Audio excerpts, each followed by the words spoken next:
There are metal spheres buried in rock layers that should not exist. They sit frozen in time, 65 million years deep, scattered across the planet in a thin, dark line that marks one of the most catastrophic moments in Earth's history. They are microscopic, nearly invisible, and their chemical signature is unmistakable.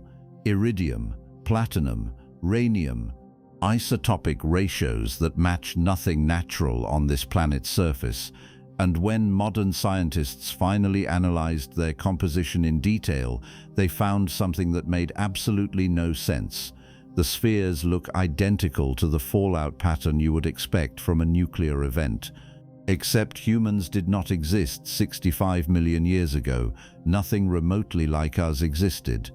The rock that holds these spheres predates the first primate, the first mammal larger than a shrew, the first flower. It is older than almost every recognizable form of life walking the earth today. So what made them? That is not a rhetorical question. It is the beginning of a hypothesis so unsettling that when two scientists at NASA finally put it into words in 2018, they named it after a species that never existed, the Silurian Hypothesis, a thought experiment designed to ask one very specific, very uncomfortable question. If an industrial civilization rose and fell on Earth millions of years before humans, would we even know? Could we know? Because here is the thing nobody wants to say out loud. This planet is 4.5 billion years old. We have been here for 300,000. The fossil record has gaps that span hundreds of millions of years, entire epochs where almost nothing survived to tell the story. And geology does not keep receipts. It recycles, it buries, it erases. Which means if something came before us, if something built and burned and left only the faintest chemical ghost, we might be standing on top of it right now and never see it. This is that story. Welcome to Magnetic Space. If you're new here, please subscribe. We make these documentaries every day, and honestly, we'd love to have you along for the ride. Before we begin, tell us in the comments where you're watching from and what time it is there. Now settle in. This is going to be a good one. There is something buried in the dirt beneath Montana that does not belong there. It sits inside a thin layer of clay, maybe 2 centimeters thick on a good day, sandwiched between two very different eras of rock. Above it, you find the fossils of mammals, birds, and flowering plants. Below it, you find dinosaurs. The layer itself is called the KPG boundary, short for Cretaceous Paleogene, and it marks the moment, 65 million years ago, when roughly 75% of all species on Earth went extinct in what might have been a particularly bad afternoon. Geologists have known about this boundary since the 1800s. They noticed it because the rocks changed character so abruptly. One moment you are chipping away at limestone filled with ammonite shells and dinosaur bones, and then suddenly the fossils stop. You hit a thin stripe of reddish clay, and when you come out the other side, the world has been rewritten. For more than a century, nobody could explain it. Extinction events were supposed to be gradual, the slow grind of climate shifts or competition or volcanic winters stretching across millennia. This one was not gradual. This one happened fast. Then in 1980, a team led by Luis Alvarez, a Nobel Prize-winning physicist, published a paper in the journal Science that changed everything. They had been studying that thin clay layer at a site near Gubbio, Italy, and they found something that should not have been there: iridium, a lot of it. Iridium is a dense, silvery metal that belongs to the platinum group. It is extraordinarily rare in Earth's crust, typically measured in parts per trillion. You might find a few specks of it in volcanic rock or eroded mountain ranges, but that is about it. The stuff is so scarce that most people will never see it, touch it, or have any reason to think about it. The Alvarez team found iridium concentrations in the KPG boundary layer that were 30 times higher than background levels. In some spots, the enrichment was closer to 160 times normal. That is not a rounding error, that is a signal, and the signal was pointing upward. Iridium is common in asteroids. When a large object from space slams into Earth at tens of kilometers per second, it vaporizes on impact. The heat is so intense that rock, metal, and atmosphere fuse together in a fireball that reaches temperatures hotter than the surface of the sun. The vaporized material condenses into tiny droplets as it cools, and those droplets rain back down across the planet, settling into every crack, riverbed, and ocean floor within reach. If you wanted to coat the entire Earth in a thin dusting of extraterrestrial metal, an asteroid impact is exactly how you would do it. The iridium layer was the smoking gun. It told the story of a rock, roughly 10 kilometers across, punching through the atmosphere and detonating with the force of 10 billion Hiroshima bombs. The impact site was eventually found buried beneath the Yucatan Peninsula in Mexico. They call it Chicxulub, and the crater it left behind is 150 kilometers wide. The math checked out, the chemistry checked out. The age of the crater matched the age of the boundary layer down to the million-year mark, which in geological terms is close enough to call it simultaneous. For a while, that was the end of the story. Asteroid kills dinosaurs, iridium proves it, case closed. Except the iridium was not traveling alone. When researchers started looking more carefully at the KPG boundary layer, they found something else embedded in the clay. Millions upon millions of microscopic spheres. These spheres are tiny, most of them smaller than the width of a human hair. They range from about 0.1 micrometers to 10 micrometers across. Under an electron microscope, they look like perfectly round beads, smooth and glassy, sometimes with a faint metallic sheen. In the early days, scientists assumed they were just part of the impact debris. When an asteroid explodes, molten rock gets flung into the atmosphere, cools rapidly, and forms spherical droplets. These are called impact spherules, and they show up in every confirmed impact layer geologists have ever studied. The KPG spherules should have been straightforward. They were not. The composition was wrong. Normal impact spherules are made mostly of silicate minerals, the same stuff you find in sand or granite.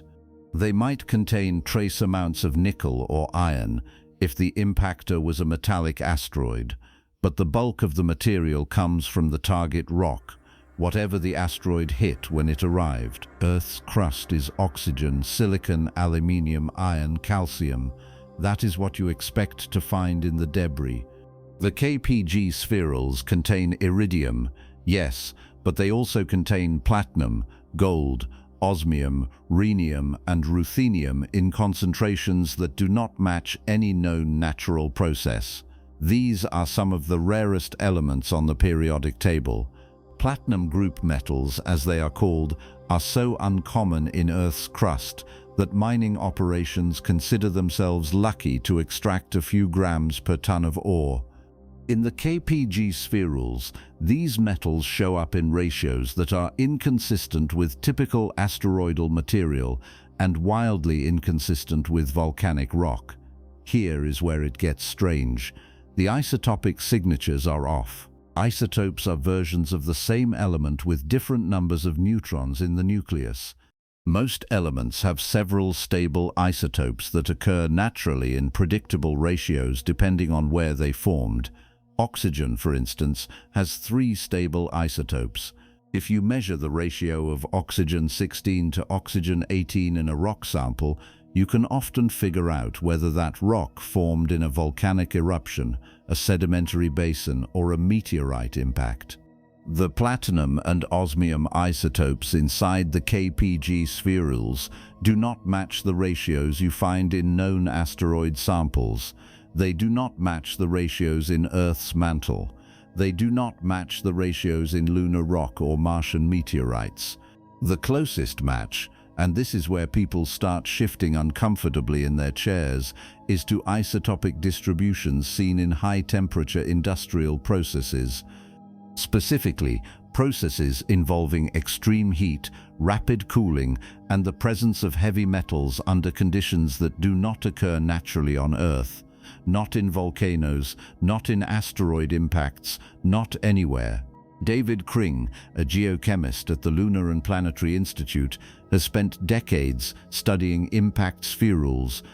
In a 2018 paper published in Astronomy and Geophysics, he noted that the KPG spherules are not just debris, they are artifacts of a high-energy process we cannot naturally explain.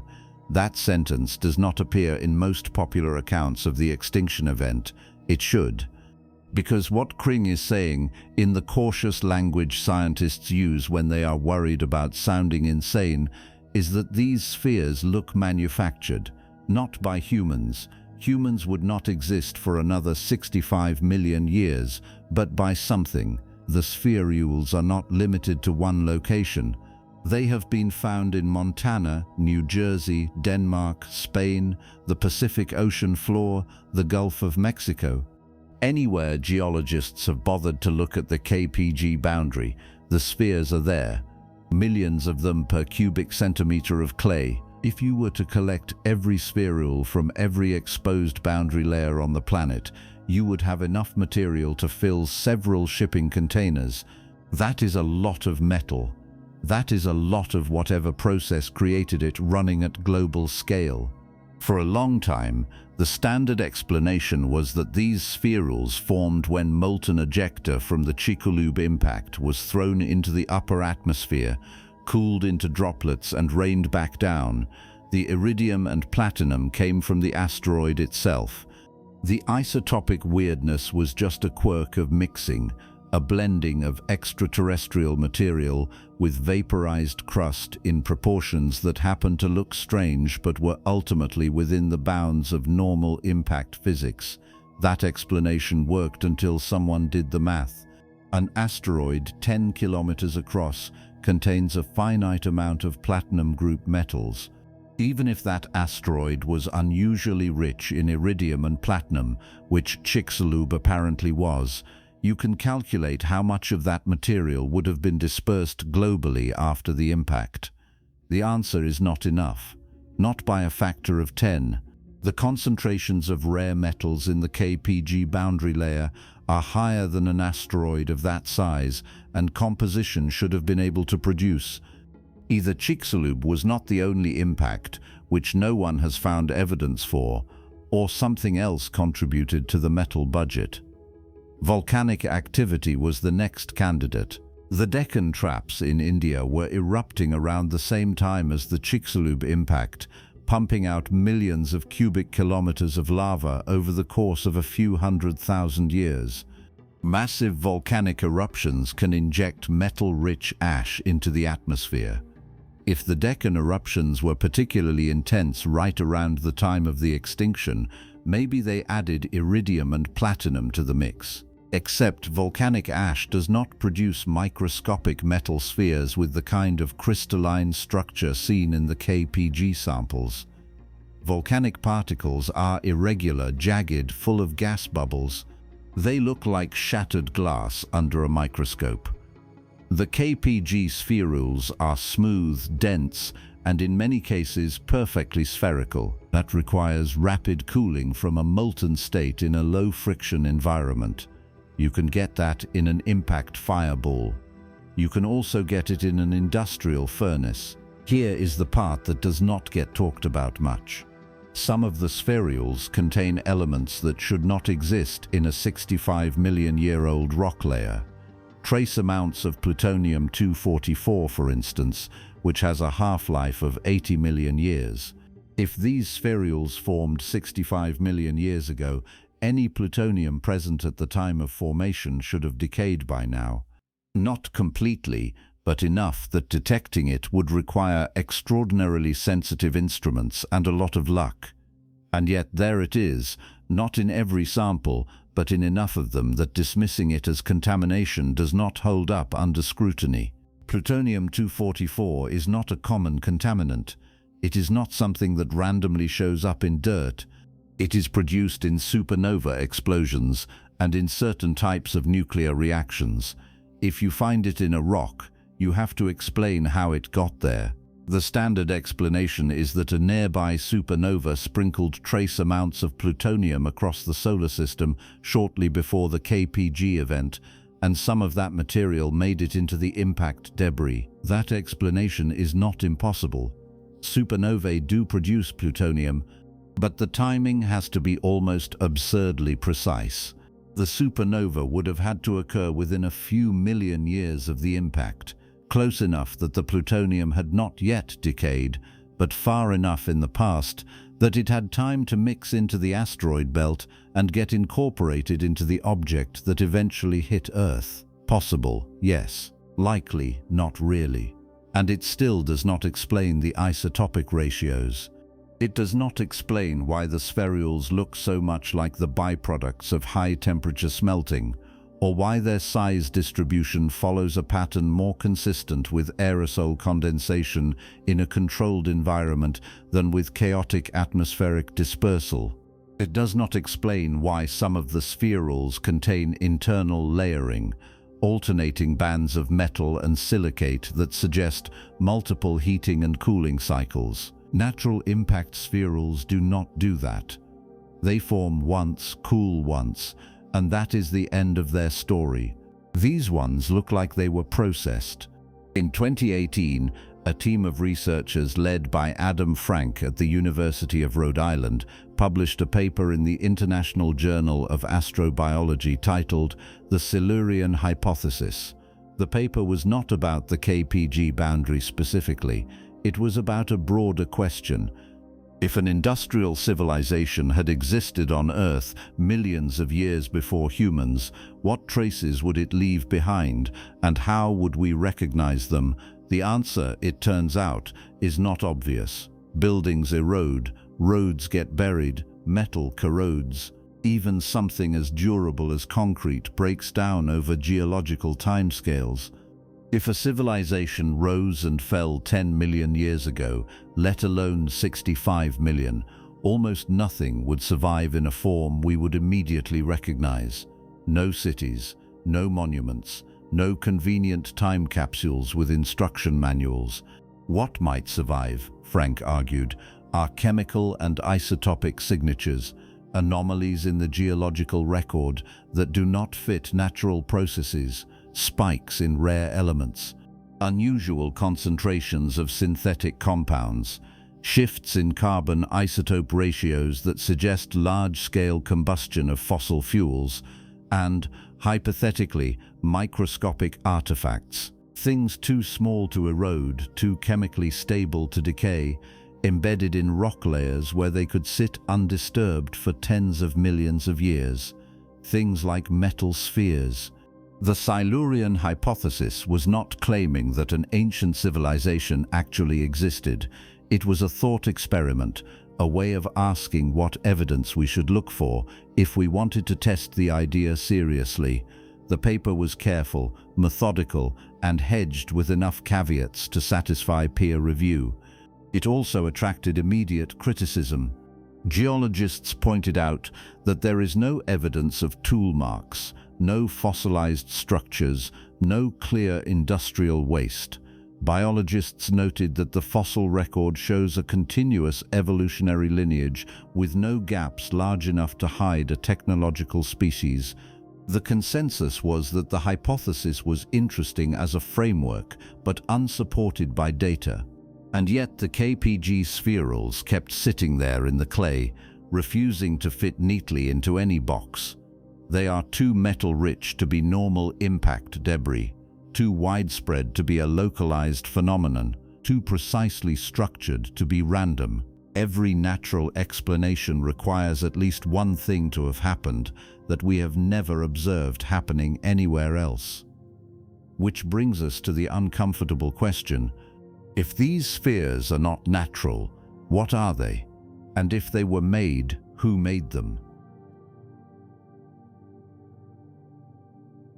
The thing about nuclear signatures is that they are supposed to be obvious. When you detonate an atomic weapon, you leave behind a calling card that nothing else in nature can forge. Specific isotopes that do not occur naturally, decay chains that only happen inside a reactor or a bomb, glass formed from sand melted at temperatures high enough to fuse silicon into new molecular arrangements that would never survive a lightning strike or a forest fire. Nuclear events write their names into the geological record with a pen made of radioactive ink, and the signature is supposed to last for millions of years. So when geologists started looking more carefully at the KPG boundary layer, they were not looking for bombs. They were looking for asteroid debris. They found both. Start with trinitite. That is the name given to the glassy green substance created at the Trinity test site in New Mexico on July 16, 1945, when the first atomic bomb was detonated above the desert floor. The explosion vaporized the sand beneath the tower, and when the vapor cooled, it condensed into a thin layer of radioactive glass covering hundreds of square meters. Trinitite is not a mineral in the traditional sense. It is a human-made material formed under conditions that required a nuclear detonation. The heat exceeded 1,700 degrees Celsius. The sand melted, mixed with vaporized metal from the tower, and re-solidified in less than a second. The result is a greenish, slightly translucent glass filled with tiny bubbles and streaked with black inclusions of iron and copper. Under a microscope, trinitite looks porous, irregular, and full of trapped gases. It also contains isotopes that should not be there. Cesium-137, strontium-90, plutonium isotopes that did not exist in measurable quantities anywhere on Earth before 1945. These isotopes are the fingerprints of fission, the splitting of heavy atomic nuclei into lighter fragments, releasing energy and neutrons in the process. Natural uranium can undergo fission, but only under very specific conditions that do not happen outside of a reactor or a supernova. Finding these isotopes in a rock tells you that a nuclear reaction occurred nearby, recently, and with enough intensity to scatter the byproducts across the surrounding landscape. The KPG boundary contains glass, lots of it. Geologists call it impact glass or tektites, and the standard explanation is that the Chicxulub impact melted vast amounts of rock, which then cooled into glass as it was flung across the atmosphere. Tektites are common at impact sites. You find them at meteor craters in Australia, Africa, North America. They are usually black or brown, smooth on the outside, full of flow marks and aerodynamic shapes that show they were molten while moving through the air. The KPG tektites fit that description in most respects, except for the ones that do not. In 1991, a team led by Jan Smit, a Dutch geologist, published a study of glass spherules recovered from the KPG boundary layer in Haiti. The samples were collected from a site near Belloc, where the boundary layer is unusually thick, almost a meter in some places, packed with impact debris. Smith's team analyzed the chemical composition of the glass and found something unexpected.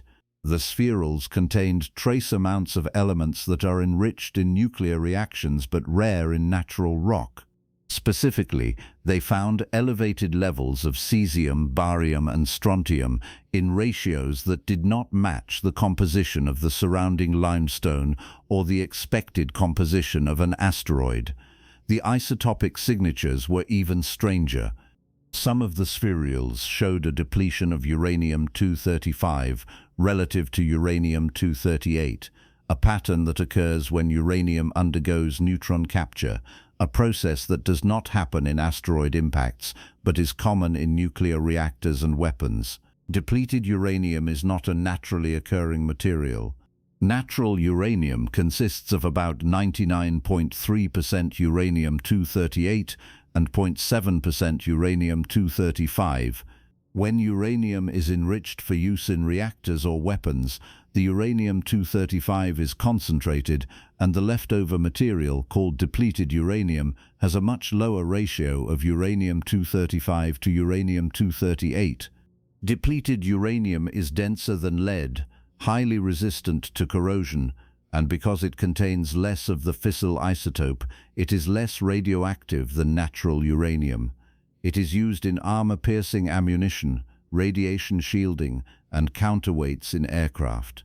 It is also a byproduct of nuclear fuel processing, and finding it in a geological layer that predates human industry by 65 million years is the kind of thing that makes peer reviewers send your paper back with strongly worded suggestions to recheck your data. Smith's team did recheck their data. The depleted uranium signature held. They published their findings and noted that the depletion could theoretically result from a natural fractionation process during the impact, where lighter isotopes were preferentially vaporized, leaving behind a residue enriched in the heavier isotope. That explanation is physically plausible, but it requires a very specific set of conditions that have never been observed in any other impact layer. The Chicxulub impact was enormous, yes, but it was not unique in scale. The Vredefort impact in South Africa was larger. The Sudbury impact in Canada was comparable. Neither of those sites shows the same uranium isotope depletion. Whatever happened at the KPG boundary, it was not following the standard impact playbook. Then there is the iridium. We have already talked about iridium, the rare metal that provided the first clue that an asteroid hit Earth 65 million years ago. The iridium anomaly at the KPG boundary is real, well documented, and widely accepted as evidence of an extraterrestrial impact. But iridium is not the only platinum group metal found in the boundary layer. Osmium, ruthenium, rhodium, palladium, and platinum itself all show up in concentrations that are hundreds to thousands of times higher than normal crustal levels. The standard explanation is that these metals came from the asteroid, which was enriched in platinum group elements. Asteroids, particularly those that formed in the outer regions of the asteroid belt, can contain high concentrations of these metals because they condensed from the solar nebula in a region where temperatures were low enough for heavy metals to remain solid. But here is the problem. The isotopic ratios of osmium in the KPG boundary layer do not match the ratios found in most types of meteorites. Osmium has 7 stable isotopes, and the relative abundance of these isotopes varies depending on where the osmium formed. Meteorites typically show osmium isotope ratios that are distinct from Earth's crust, which is how scientists can identify meteoritic material in the first place. The KPG osmium, however, shows a mixed signature. Some samples match the expected meteorite ratios, others do not.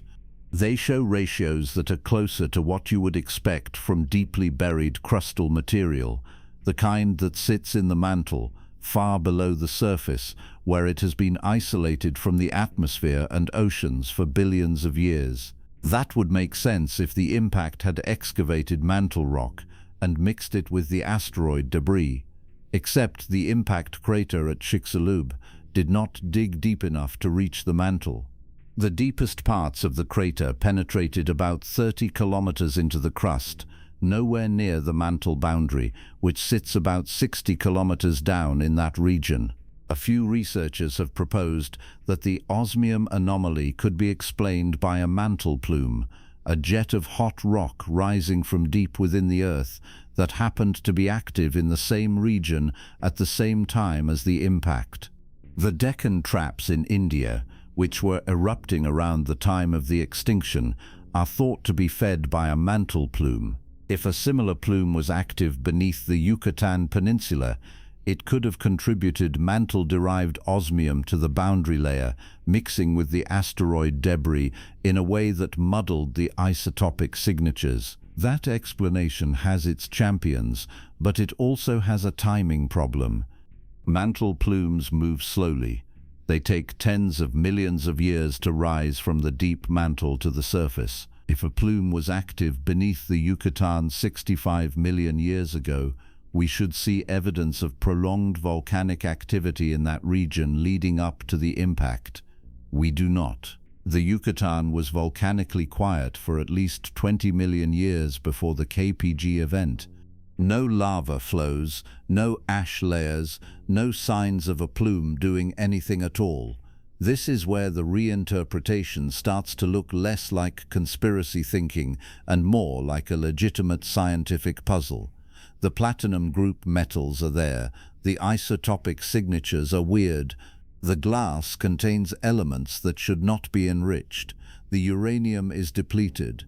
Every individual anomaly can be explained away with enough creativity, but when you stack them all together, the explanations start to feel like a house of cards.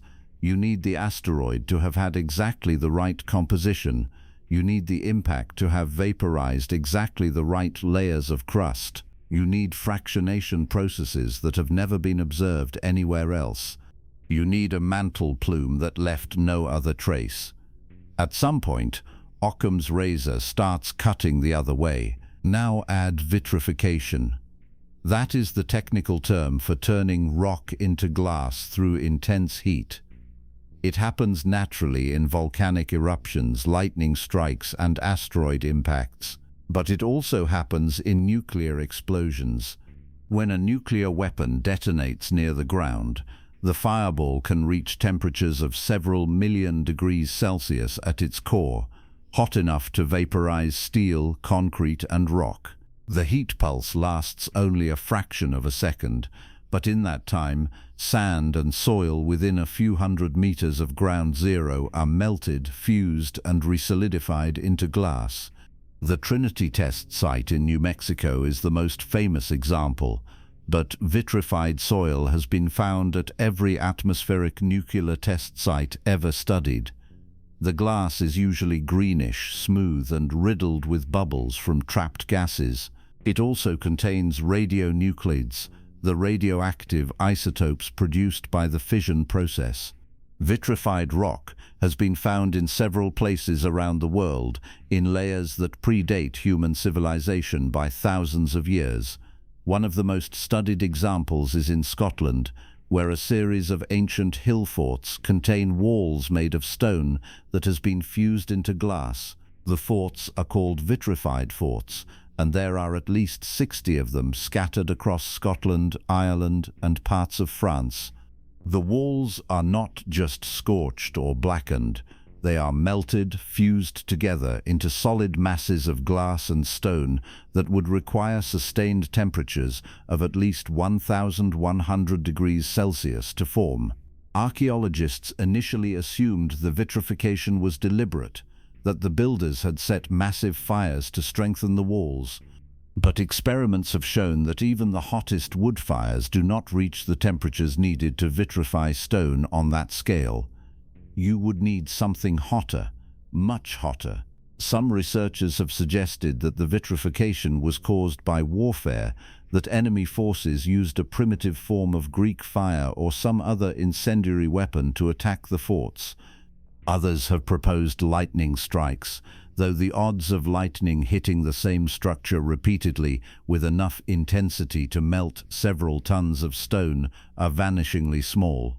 A few have pointed to volcanic activity, but none of the vitrified forts are located near active volcanoes or recent lava flows.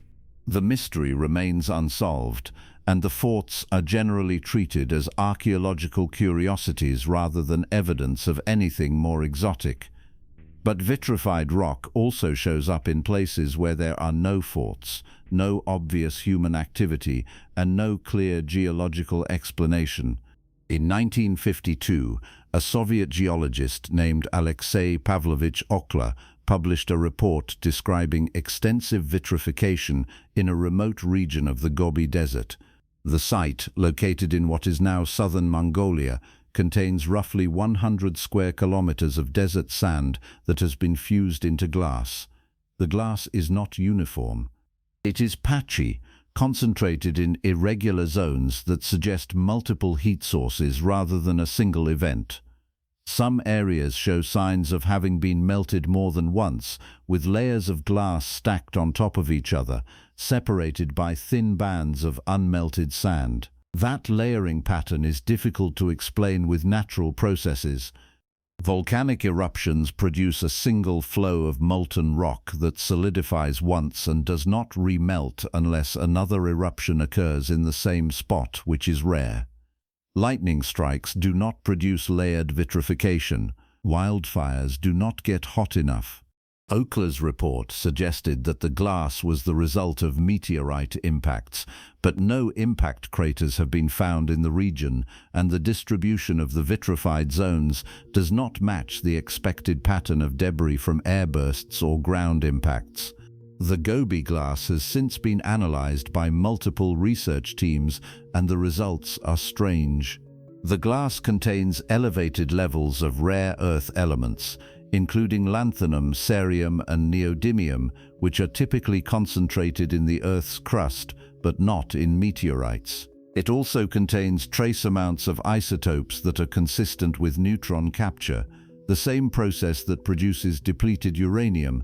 One study, published in the Journal of Geochemistry in 1983, noted that the isotopic ratios in the Gobi glass were similar to those found in trinitite from the Trinity test site, though the authors were careful to note that the similarity did not prove a common origin. Natural processes, they argued, could theoretically produce similar results under the right conditions. They did not specify what those conditions were. Other vitrified sites have been documented in the Sahara Desert, the Arabian Peninsula, and the Mojave Desert in California. Some are small, covering only a few hundred square meters. Others are extensive, stretching for kilometers. In every case, the glass is concentrated in patches rather than spread evenly across the landscape, and in every case, the temperatures required to produce the vitrification exceed what natural processes on Earth's surface can generate without an impact, volcanic eruption, or some other catastrophic event that should have left obvious evidence. No such evidence has been found. Now loop back to the KPG boundary. The boundary layer contains not just glass spherules, but also large chunks of vitrified rock, some of them several centimeters across. These chunks, called impact melt breccias, are common at impact sites and are generally considered unremarkable. But the KPG melt breccias are unusual because they show signs of having been heated multiple times. Thin sections viewed under a microscope reveal layered structures with alternating bands of glass and crystalline material that suggest the rock was melted, cooled, remelted, and cooled again. That pattern is hard to explain with a single impact event. Once the fireball passes and the ejected material falls back to Earth, the heat dissipates, the rock solidifies. There is no second pulse of heat to remelt it, unless something else happened in the same location shortly afterward.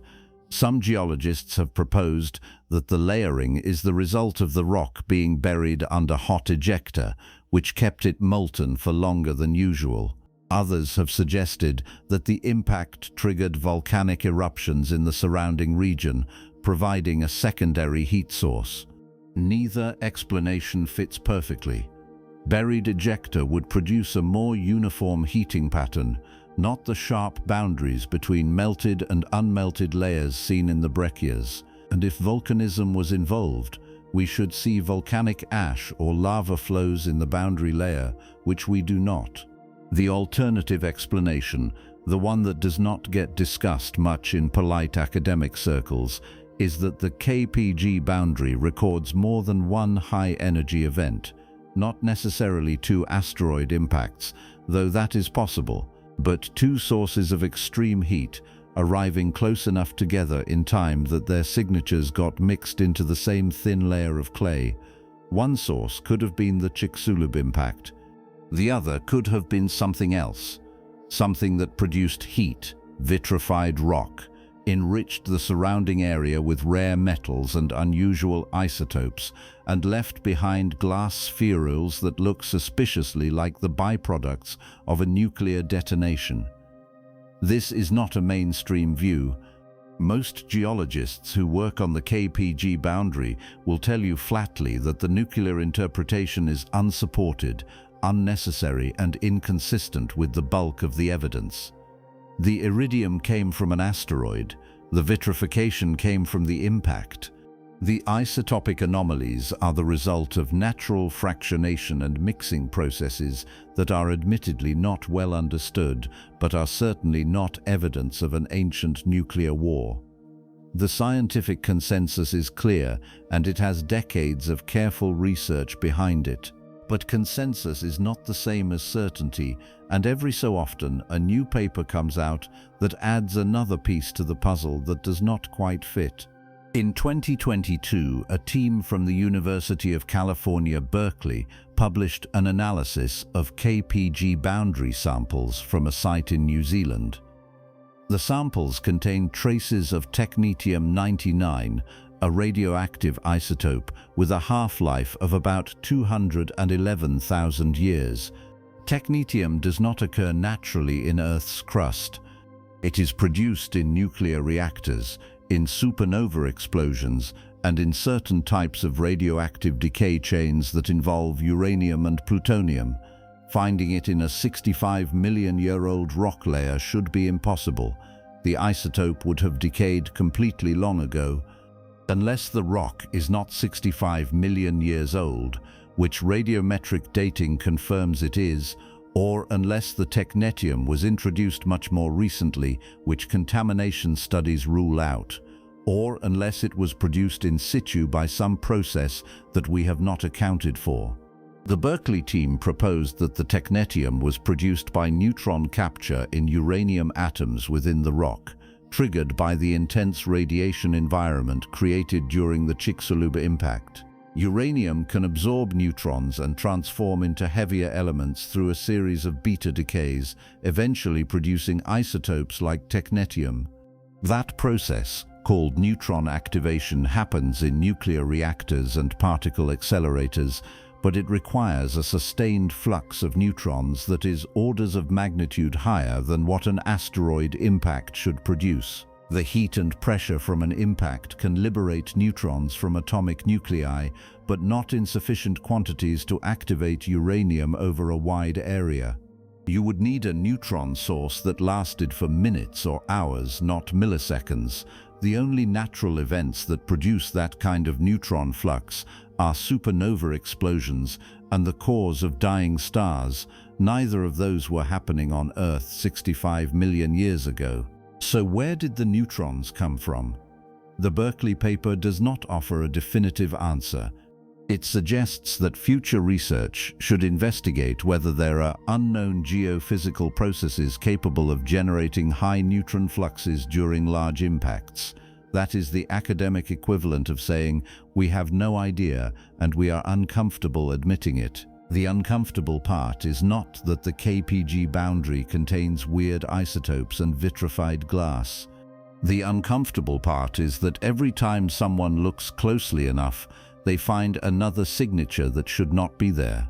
Another element in the wrong ratio, another glass bead with an internal structure that does not match the models, another layer of rock that was heated twice when it should have been heated once. The anomalies are piling up, and the explanations are getting more elaborate, more conditional, more dependent on things that have never been observed anywhere else in the geological record. At some point, the question stops being whether these signatures are real and starts being what they mean. Are they the fingerprints of a massive, complex impact event that involved processes we do not fully understand? Or are they something else? Something that looks like a nuclear signature because it is one, left behind by a civilization that existed, built, burned, and vanished so completely that the only traces it left behind were written in isotopes and glass. The Pyramid of Khufu at Giza was built around 2550 BCE. That makes it roughly 4,500 years old, give or take a century depending on which chronology you trust. It is the oldest of the 7 wonders of the ancient world, and the only one still standing. 2.3 million limestone blocks, each weighing an average of 2.5 tons, stacked into a structure that originally stood 146 meters tall. For more than 3,000 years, it was the tallest human-made structure on Earth. It is still there today, visible from space, visited by millions of tourists every year, and generally considered to be one of the most durable things humanity has ever built. It is also falling apart. The outer casing stones, smooth white limestone that once gave the pyramid its gleaming finish, are almost entirely gone. Most were stripped away in the Middle Ages and carted off to build mosques and fortresses in Cairo. The remaining core blocks are eroding. Wind-blown sand has worn grooves into the limestone. Acid rain, a modern addition to the weathering process, has dissolved the calcium carbonate in the stone, leaving the surface pitted and rough. The pyramid has lost roughly 10 meters of height since it was built, not from human scavenging, but from the slow grinding action of wind, water, and temperature cycling. 4,500 years, and it has already shrunk by about 7%. Run the numbers forward. If the current rate of erosion continues, and there is no reason to think it will not, the Great Pyramid will lose another 10 meters over the next 4,500 years. That brings the total height loss to 20 meters, roughly 13% of the original structure, in 9,000 years. Keep going. At that rate, the pyramid will be half its original height in about 30,000 years. In 100,000 years, it will be a low mound of rubble, indistinguishable from the natural limestone ridges that dot the Egyptian desert. In 500,000 years, it will be gone, completely gone. Eroded into sand, blown across North Africa, dissolved into groundwater, chemically weathered into clay minerals that will eventually be washed into the Nile and carried to the Mediterranean, where they will settle on the ocean floor and be compressed into new layers of sedimentary rock. The pyramid, one of the most durable objects ever constructed by humans, will have vanished without a trace in less than 1 million years, and that is one of the lucky ones. The Great Pyramid sits in a desert, one of the most stable environments on Earth. No glaciers to grind it down, no rivers to undercut its foundation, no forests to crack the stone with root growth, just wind and sand and the occasional rainstorm. If it had been built in a wetter climate or near a tectonic plate boundary, it would already be gone. Now scale that up, not to a single pyramid, but to an entire industrial civilization, cities covering thousands of square kilometers. Highways stretching across continents, dams, bridges, power plants, factories, skyscrapers, all of it built from steel and concrete and glass. How long would that last? How long before the Earth erased it completely, leaving nothing but a faint smudge in the geological record that future archaeologists might mistake for a natural anomaly? The answer depends on what you are trying to preserve. A single object, carefully maintained, can last a long time. The pyramid proves that. But maintenance is the key word. Stop maintaining it. Stop clearing the sand. Stop repairing the cracks, and the decay accelerates, and an industrial civilization that collapses for whatever reason does not get to maintain its infrastructure. The buildings stand empty, the roads go unrepaired, the machines rust, and the planet, which has been patiently waiting for billions of years to reclaim the surface, gets back to work. Steel is one of the most common materials in modern construction. It is strong, cheap, and easy to work with. It is also one of the first things to go. Iron, the main component of steel, reacts with oxygen and water to form iron oxide, better known as rust. The reaction is not particularly fast. A steel beam in a dry environment might take decades to show significant corrosion, but in a humid environment or one with salt water, the timeline shrinks. A steel structure left exposed to the elements in a coastal city will begin rusting within months. Within a few years, the rust will penetrate deep enough to weaken the structure. Within 20 to 50 years, depending on the thickness of the steel and the local climate, the structure will collapse. Once it collapses, the decay accelerates. The twisted metal is now in contact with soil, which contains water, organic acids, and bacteria that accelerate corrosion. Within a century, the steel will be reduced to a layer of reddish-brown powder, chemically indistinguishable from the iron oxide that occurs naturally in soil. Concrete lasts longer, but not much. Concrete is a mixture of cement, sand, gravel, and water. The cement acts as a binder, holding the aggregate together. Over time, the cement degrades. Water seeps into the tiny cracks that form during the curing process, and when it freezes, it expands, widening the cracks. Carbon dioxide from the atmosphere dissolves in the water, forming carbonic acid, which reacts with the calcium hydroxide in the cement, turning it into calcium carbonate. That process, called carbonation, weakens the concrete and makes it more porous. Once the concrete is porous enough, water can reach the steel reinforcement bars inside, and the steel begins to rust. Rusted steel expands, cracking the concrete further, and the whole structure begins to crumble. A modern concrete building, left unmaintained, will show serious structural damage within 50 to 100 years. Within 500 to 1,000 years, it will have collapsed completely. The rubble will continue to break down, ground into smaller and smaller fragments by freeze-thaw cycles, root growth, and chemical weathering, until it is indistinguishable from the surrounding soil. Plastic is more durable, but also more fragile in ways that matter. Plastics are polymers, long chains of repeating molecules, and they are designed to be chemically stable. That stability makes them useful, but it also makes them slow to break down. A plastic bottle left in a landfill will take 100 to 500 years to degrade, depending on the type of plastic and the environmental conditions. But degradation is not the same as disappearance. When plastics break down, they do not vanish. They fragment into smaller and smaller pieces, eventually forming microplastics, particles less than 5 millimeters across. Microplastics can persist in the environment for 10 to 15 million years, which sounds impressive until you realize that persistence is not the same as detectability.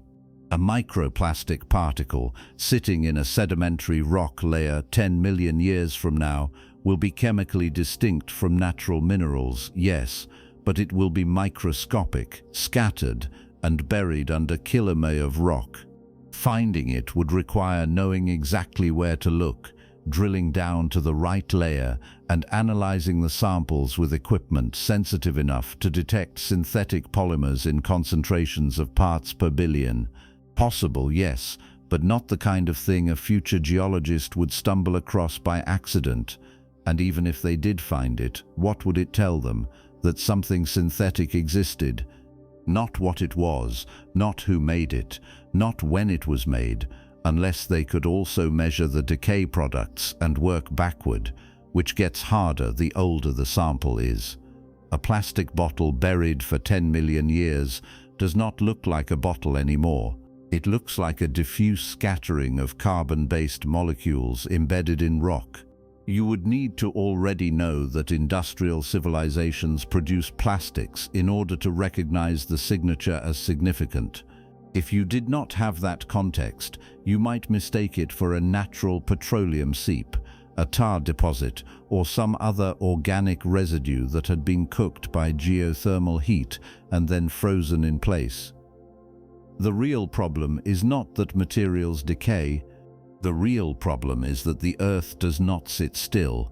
The surface of the planet is constantly being recycled, and the recycling happens fast on geological timescales.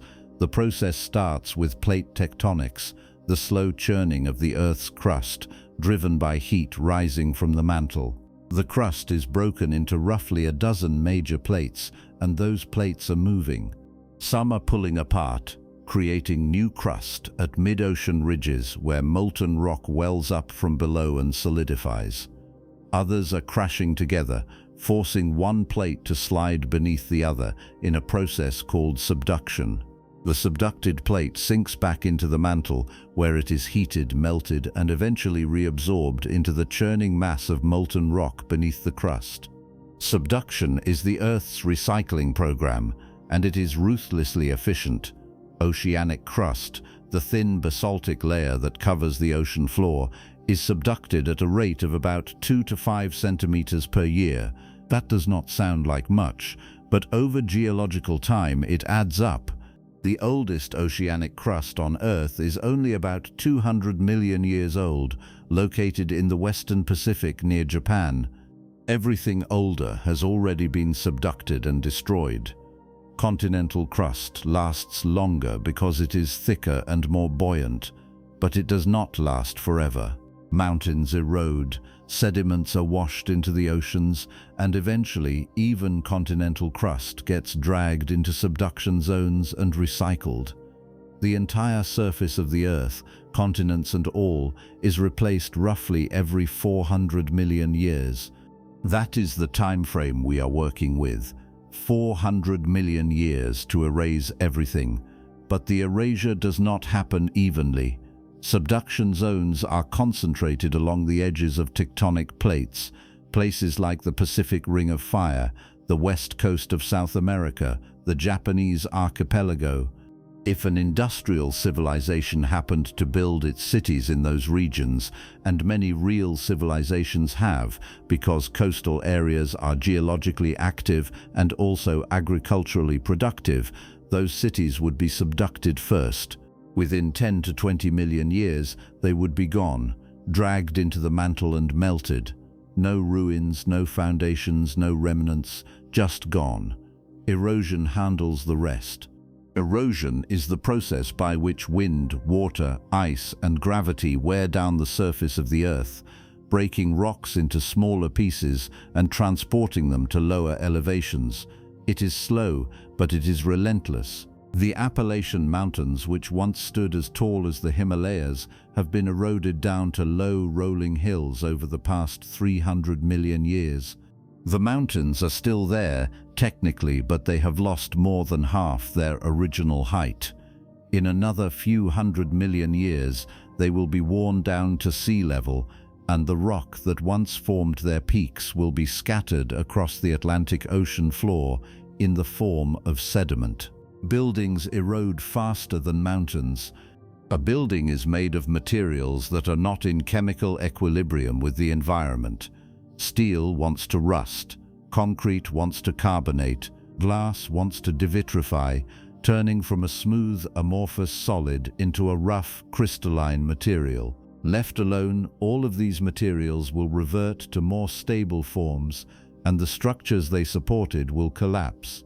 Once collapsed, the debris is exposed to mechanical weathering.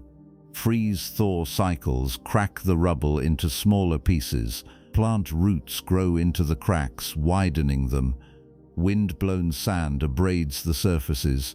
Rain dissolves the soluble minerals.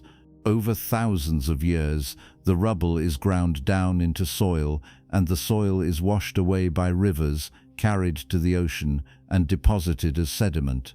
The building that once stood 50 stories tall is now a thin layer of clay and silt buried under meters of sand on the ocean floor. How long does that take? Depends on the climate. In a desert, erosion is slow. The Great Pyramid, as we have already established, will last 500,000 years or so. In a temperate zone with regular rainfall, erosion is faster. The Roman Colosseum, built in 80 CE, has lost about 70% of its original structure in just 1400 years. Most of that loss was due to human scavenging, people carting off the stones to build other things, but even without human interference, the Colosseum would be in bad shape. The outer walls are cracked and leaning. The interior is overgrown with vegetation. The marble that once covered the seats has been dissolved by rain.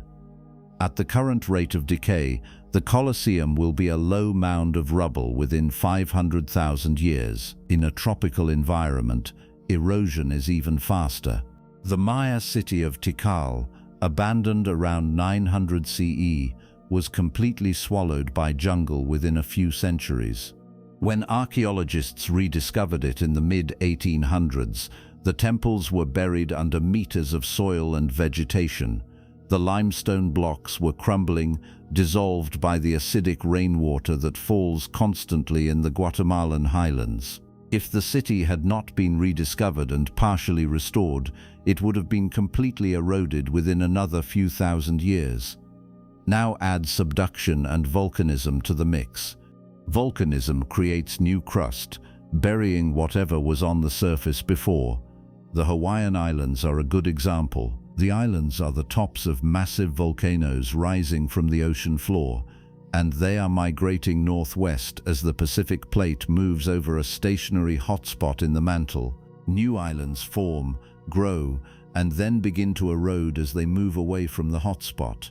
The oldest of the current Hawaiian islands, Kauai, is about 5 million years old, and it is already heavily eroded.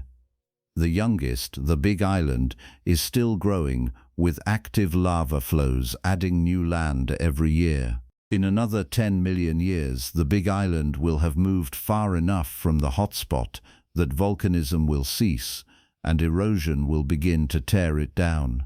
In 50 million years, it will be a low seamount, a submerged mountain on the ocean floor, buried under layers of sediment. Everything that existed on the surface of the island, every tree, every rock, every hypothetical city, will be gone, scraped off by waves, dissolved by seawater, or buried under new lava flows and sediment.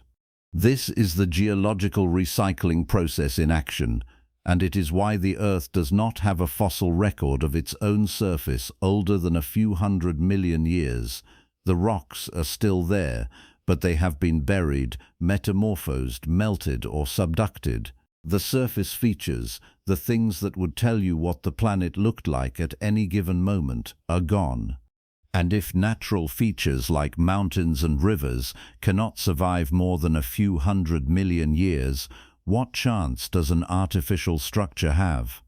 Fossilization does not help. Fossilization is the process by which organic material is replaced by minerals, preserving its shape in rock. It is rare, requiring very specific conditions. The organism has to die in an environment where it can be rapidly buried, protected from scavengers and decay. The burial site has to remain undisturbed for millions of years while minerals slowly seep into the bones or shell, replacing the organic material with stone. And even then, the fossil has to survive subsequent geological processes, tectonic uplift, erosion, metamorphism, without being destroyed. The odds are terrible. Paleontologists estimate that only about 1 bone in 1 billion ever fossilizes. The vast majority of organisms that have ever lived left no trace. Artificial structures face even worse odds. Fossilization works best on dense, mineralized tissues like bone and shell. Soft tissues almost never fossilize, and when they do, it is considered a minor miracle. Artificial structures are not dense or mineralized. They are hollow, full of empty spaces, made of materials that corrode or dissolve, rather than being replaced by minerals. A steel beam does not fossilize. It rusts into powder. A concrete block does not fossilize. It crumbles into gravel. A plastic bottle does not fossilize. It fragments into microplastics that scatter across the environment. None of these materials have the right chemical or structural properties to leave a fossil. They decay, and then they vanish. Even if a structure did somehow fossilize, it would have to survive being buried under kilometers of sediment, cooked by geothermal heat, compressed by the weight of overlying rock, and then brought back to the surface by tectonic uplift, all without being crushed, melted, or chemically altered beyond recognition. The chances of that happening are effectively zero. And even if it did happen, the resulting fossil would be so distorted, so fragmented, that recognizing it as artificial would be nearly impossible without already knowing what to look for. Here is the uncomfortable truth. The Earth is very good at erasing things. It has had 4.5 billion years of practice, and it has gotten efficient. Subduction recycles the crust. Erosion grinds down the surface. Volcanism buries what is left. Fossilization does not work on artificial materials, and the timescales involved are so long that even the most durable structures, the pyramids, the Great Wall of China, the Hoover Dam, will be gone in less than 1 million years.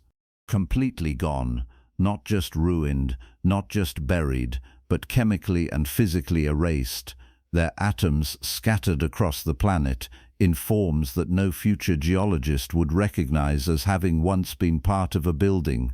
The Silurian Hypothesis, the idea that an industrial civilization could have existed on Earth millions of years ago and left no obvious trace, is not as absurd as it sounds. If such a civilization had existed, and if it had collapsed or been destroyed, the geological record would not preserve its cities or its monuments.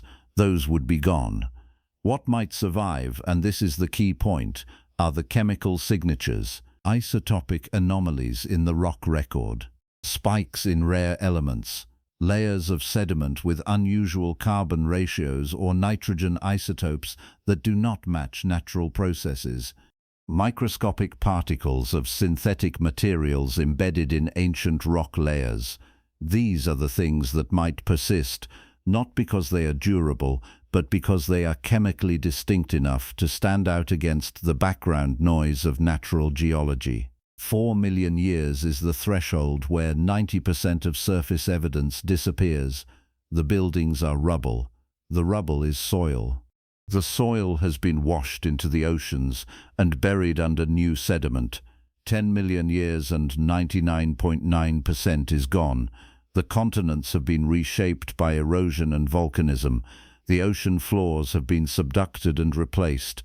The only traces left are the ones that were chemically anomalous enough to survive being buried, heated, compressed, and exposed again.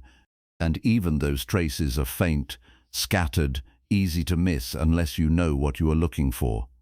So when Adam Frank and Gavin Schmidt proposed the Silurian Hypothesis in 2018, they were not claiming that an ancient civilization actually existed. They were asking a more subtle question. If one had existed, what would we still be able to detect? And the answer they arrived at was sobering. Not much. Maybe nothing. Unless the civilization had done something chemically dramatic enough to leave a signature in the rock, something like burning vast amounts of fossil fuels, refining rare metals on an industrial scale, or detonating nuclear weapons, the evidence would be gone. Completely, irretrievably gone, scrubbed from the geological record by the same processes that have been erasing mountains and reshaping continents for billions of years. That is the erasure process in action. That is how civilizations vanish. Not because they were too small or too primitive to leave a mark, but because the Earth is very, very good at recycling its surface, and it does not care what was there before. And if we, with all our satellites and computers and deep core drills, cannot find evidence of a hypothetical civilization that might have existed 10 million years ago, what does that say about the other anomalies, the ones we have already found, the microscopic spheres in the KPG boundary, the isotopic signatures that do not quite match the models, the vitrified glass in the deserts, the uranium depletion, the technetium? What if those are not accidents? What if they are the only pieces left of something that was deliberately erased, not by intention, but by time and geology doing what they do best? And if that is the case, then the question is not whether an ancient civilization could have existed and left no trace.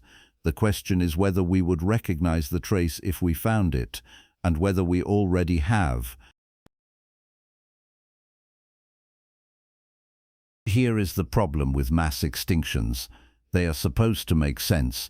Something big happens, the climate shifts, the planet warms or cools or gets hit by a rock, and a bunch of species that were perfectly happy yesterday suddenly find themselves on the wrong side of history. Natural selection does its work. The weak die, the strong adapt, and a few million years later, the planet is back in business with a new cast of characters. That is the story we tell ourselves, and for the most part, it holds up until you look closely. Then the edges start to fray. The KPG boundary is the clean one. Asteroid hits, dinosaurs die, mammals take over. The evidence is overwhelming. We have the crater, we have the iridium layer, we have the shocked quartz and the tektites and the global layer of soot from wildfires that burned across entire continents. The timeline matches, the physics makes sense. The extinction was fast, brutal, and exactly what you would expect from a 10-kilometer rock moving at 20 kilometers per second. The KPG event is the gold standard for how mass extinctions are supposed to work. A clear cause, a clear effect, and a tidy explanation that fits on a single page of a geology textbook. The other four are messier. Geologists call them the Big Five, the 5 most severe extinction events in the last half-billion years. The KPG event is the youngest and the most famous. The others are older, stranger, and in some cases almost completely unexplained. Each one killed off a significant fraction of life on Earth, reshaped entire ecosystems, and left behind geological markers that we are still trying to decode. And in at least 2 cases, the explanations we have do not quite fit the evidence. The timelines are too short. The kill mechanisms are unclear. The rock layers contain things that should not be there, and every time someone tries to close the gaps, new data comes in that opens them wider. Start with the Ordovician Silurian extinction, roughly 445 million years ago. This one killed about 85% of all marine species, which at the time was essentially all species because nothing lived on land yet. The oceans were packed with trilobites, brachiopods, graptolites, and early fish. Then, over the course of maybe 1 million years, most of them died. The event is usually split into 2 pulses. The first pulse coincides with a rapid drop in sea level and the onset of a brief but intense ice age. The second pulse happens as the ice age ends and sea levels rise again. The standard explanation is that the glaciation lowered sea levels, draining the shallow continental shelves where most marine life lived. And then when the ice melted, the sudden influx of cold, oxygen-poor water from the deep ocean suffocated whatever was left. That explanation works, mostly, except for the part where the glaciation itself does not make sense. The Ordovician was one of the warmest periods in Earth's history. Atmospheric carbon dioxide levels were 10 to 15 times higher than today. The planet had no polar ice caps. The oceans were warm from pole to pole. Then, suddenly, within a few 100,000 years, ice sheets appeared in the southern hemisphere, sea levels dropped by about 70 meters, and global temperatures plunged. The Ice Age lasted maybe 500,000 years, then ended just as abruptly. Temperatures spiked back up, the ice melted, and the planet returned to its previous greenhouse state. Nobody knows what triggered the cooling. The leading theory involves a gamma-ray burst, a massive explosion from a dying star 10,000 light-years away that stripped away part of Earth's ozone layer and allowed deadly ultraviolet radiation to reach the surface. The radiation would have killed plankton, which form the base of the marine food web, and the loss of plankton would have disrupted the carbon cycle, causing a runaway cooling effect. That theory has problems. Gamma-ray bursts are rare, and the odds of one hitting Earth at exactly the right angle and intensity to cause a mass extinction are vanishingly small. More importantly, there is no direct evidence in the rock record. No isotopic signatures, no radiation markers, no smoking gun. Just a sudden cooling that does not fit the climate models and an extinction that happened faster than gradual environmental change should allow. The late Devonian extinction, around 375 to 360 million years ago, is even stranger. This one took about 20 million years to play out, making it the longest of the Big Five. It killed roughly 75% of all species, particularly reef-building organisms and marine invertebrates. The extinction happened in pulses, with species dropping out at irregular intervals over millions of years. The standard explanation points to volcanic activity and ocean anoxia, the depletion of oxygen in seawater caused by nutrient runoff and warming. When the oceans lose oxygen, anaerobic bacteria take over, producing hydrogen sulfide, a toxic gas that poisons marine life and can bubble up into the atmosphere in quantities large enough to be harmful to terrestrial organisms.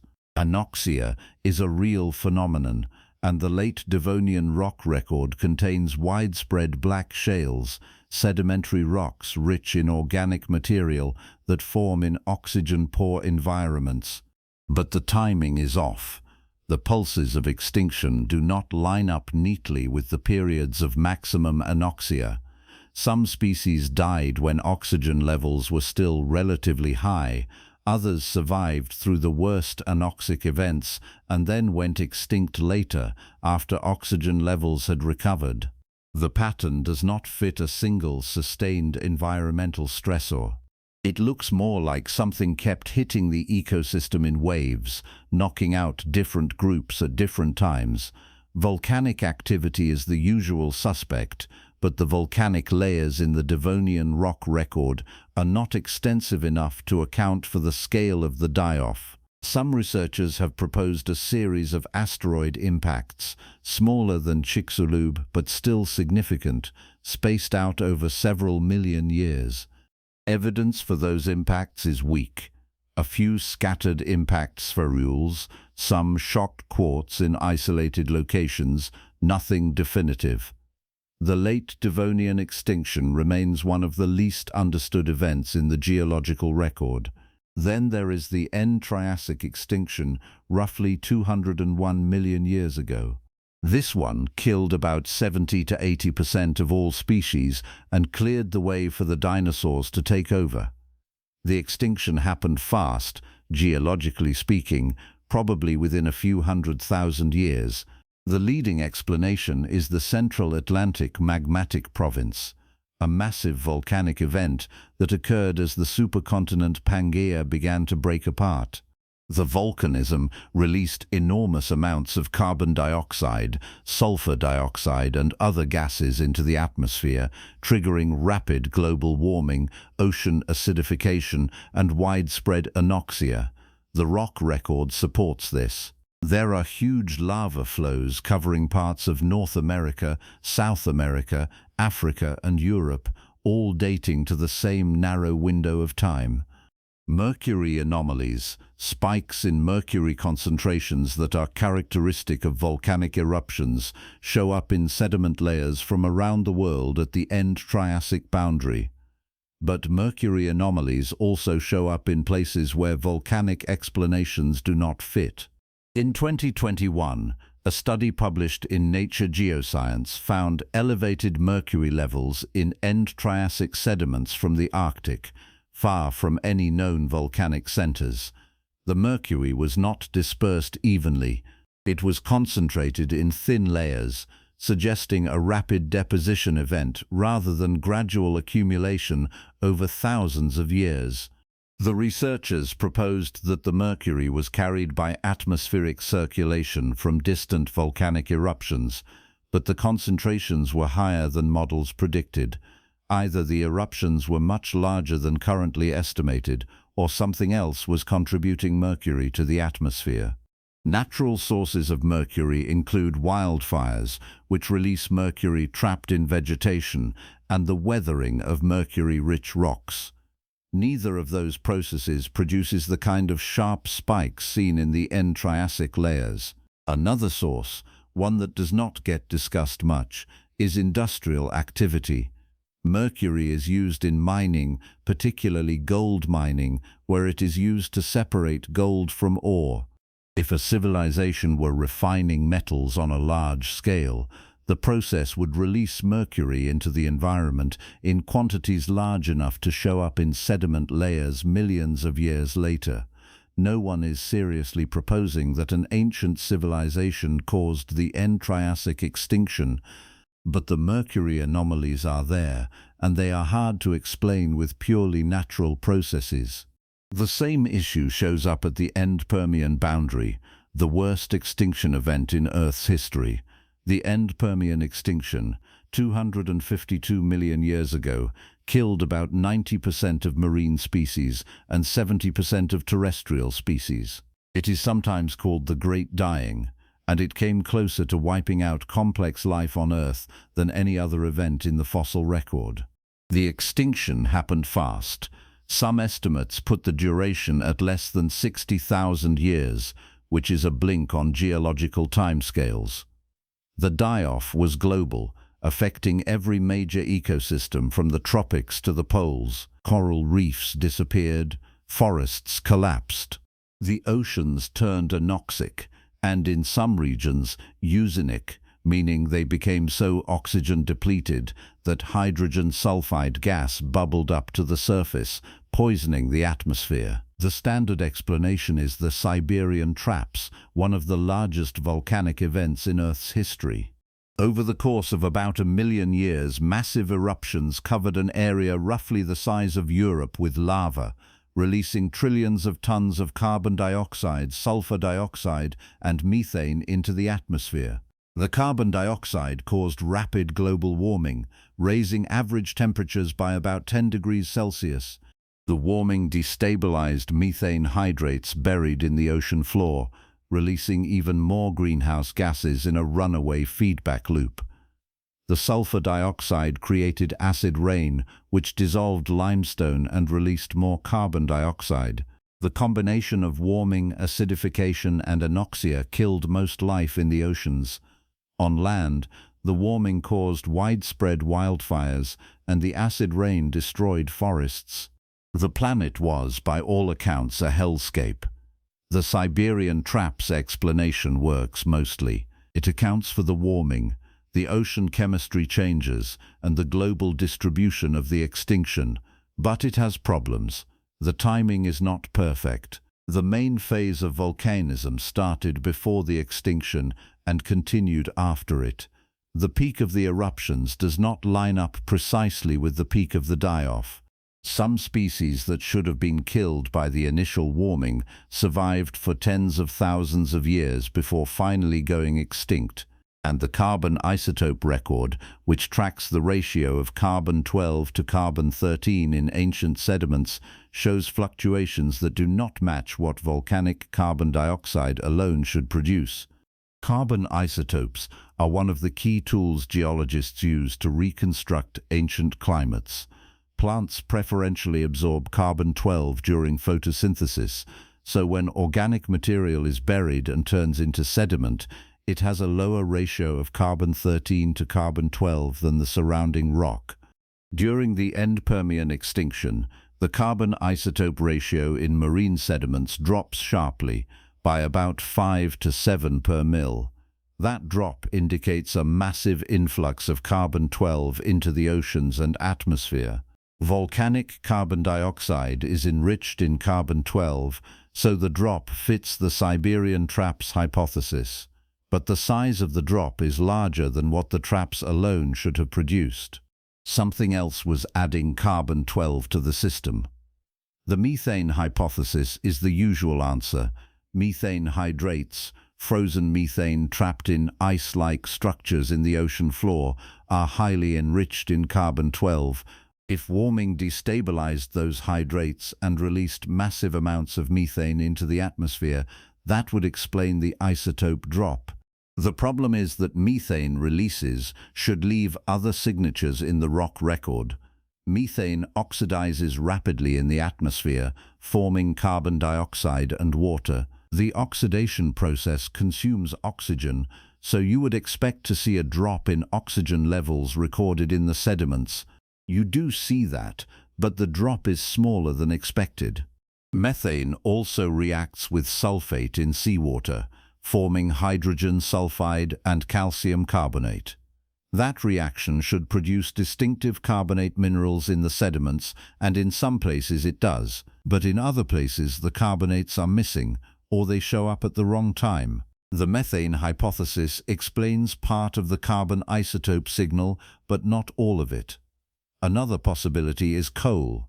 The Siberian traps erupted through thick deposits of coal, oil, and natural gas. When the lava reached those deposits, it would have ignited them, releasing enormous amounts of carbon dioxide, methane, and toxic gases. The combustion of fossil fuels produces carbon that is depleted in carbon-13, just like methane. If enough coal burned, it could account for the isotope drop. But estimating how much coal burned is difficult. The coal deposits in Siberia are still there, so clearly not all of them were consumed, and burning coal produces ash, which should show up in sediment layers around the world. Ash layers are found at the end Permian boundary, but they are not as widespread or as thick as you would expect from a global conflagration. Then there are the mercury anomalies again. Just like at the end Triassic boundary, mercury concentrations spike sharply at the end Permian boundary in sediment layers from around the world. The standard explanation is volcanic emissions, and the Siberian traps certainly released mercury. But some of the mercury spikes are found in locations far from Siberia, and the concentrations are higher than volcanic models predict. In 2019, a study published in Geology analyzed end Permian sediments from southern China and found mercury levels that were 200 times higher than background. The mercury was concentrated in a layer less than 10 centimeters thick, suggesting rapid deposition. The researchers proposed that the mercury was carried by atmospheric circulation from the Siberian traps, but the atmospheric models do not support mercury transport at that scale. Mercury is heavy. It does not travel far in the atmosphere unless it is bound to particles, and even then it tends to deposit locally. Finding such high concentrations of mercury in China, 8,000 kilometers from Siberia, is hard to explain without invoking a second source. Wildfires are the usual secondary source. The end Permian world was hot, dry, and full of vegetation that had not yet evolved fire resistance. Massive wildfires would have burned across continents, releasing mercury trapped in plants and soil. The charcoal layers in end Permian sediments support this. But wildfires also release other elements like carbon, nitrogen, and phosphorus, and the ratios of those elements in the sediments do not match what wildfire models predict. The nitrogen isotope ratios in particular are strange.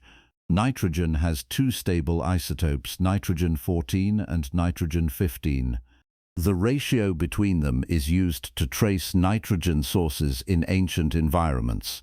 During the end Permian, the nitrogen isotope ratios in some sediments shift in a way that suggests a sudden influx of nitrogen-15. That shift is difficult to explain with natural processes. Wildfires do not fractionate nitrogen isotopes significantly.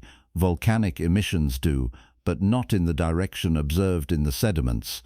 One process that does produce nitrogen-15 enrichment is synthetic fertilizer production, specifically the Haber-Bosch process, which converts atmospheric nitrogen into ammonia.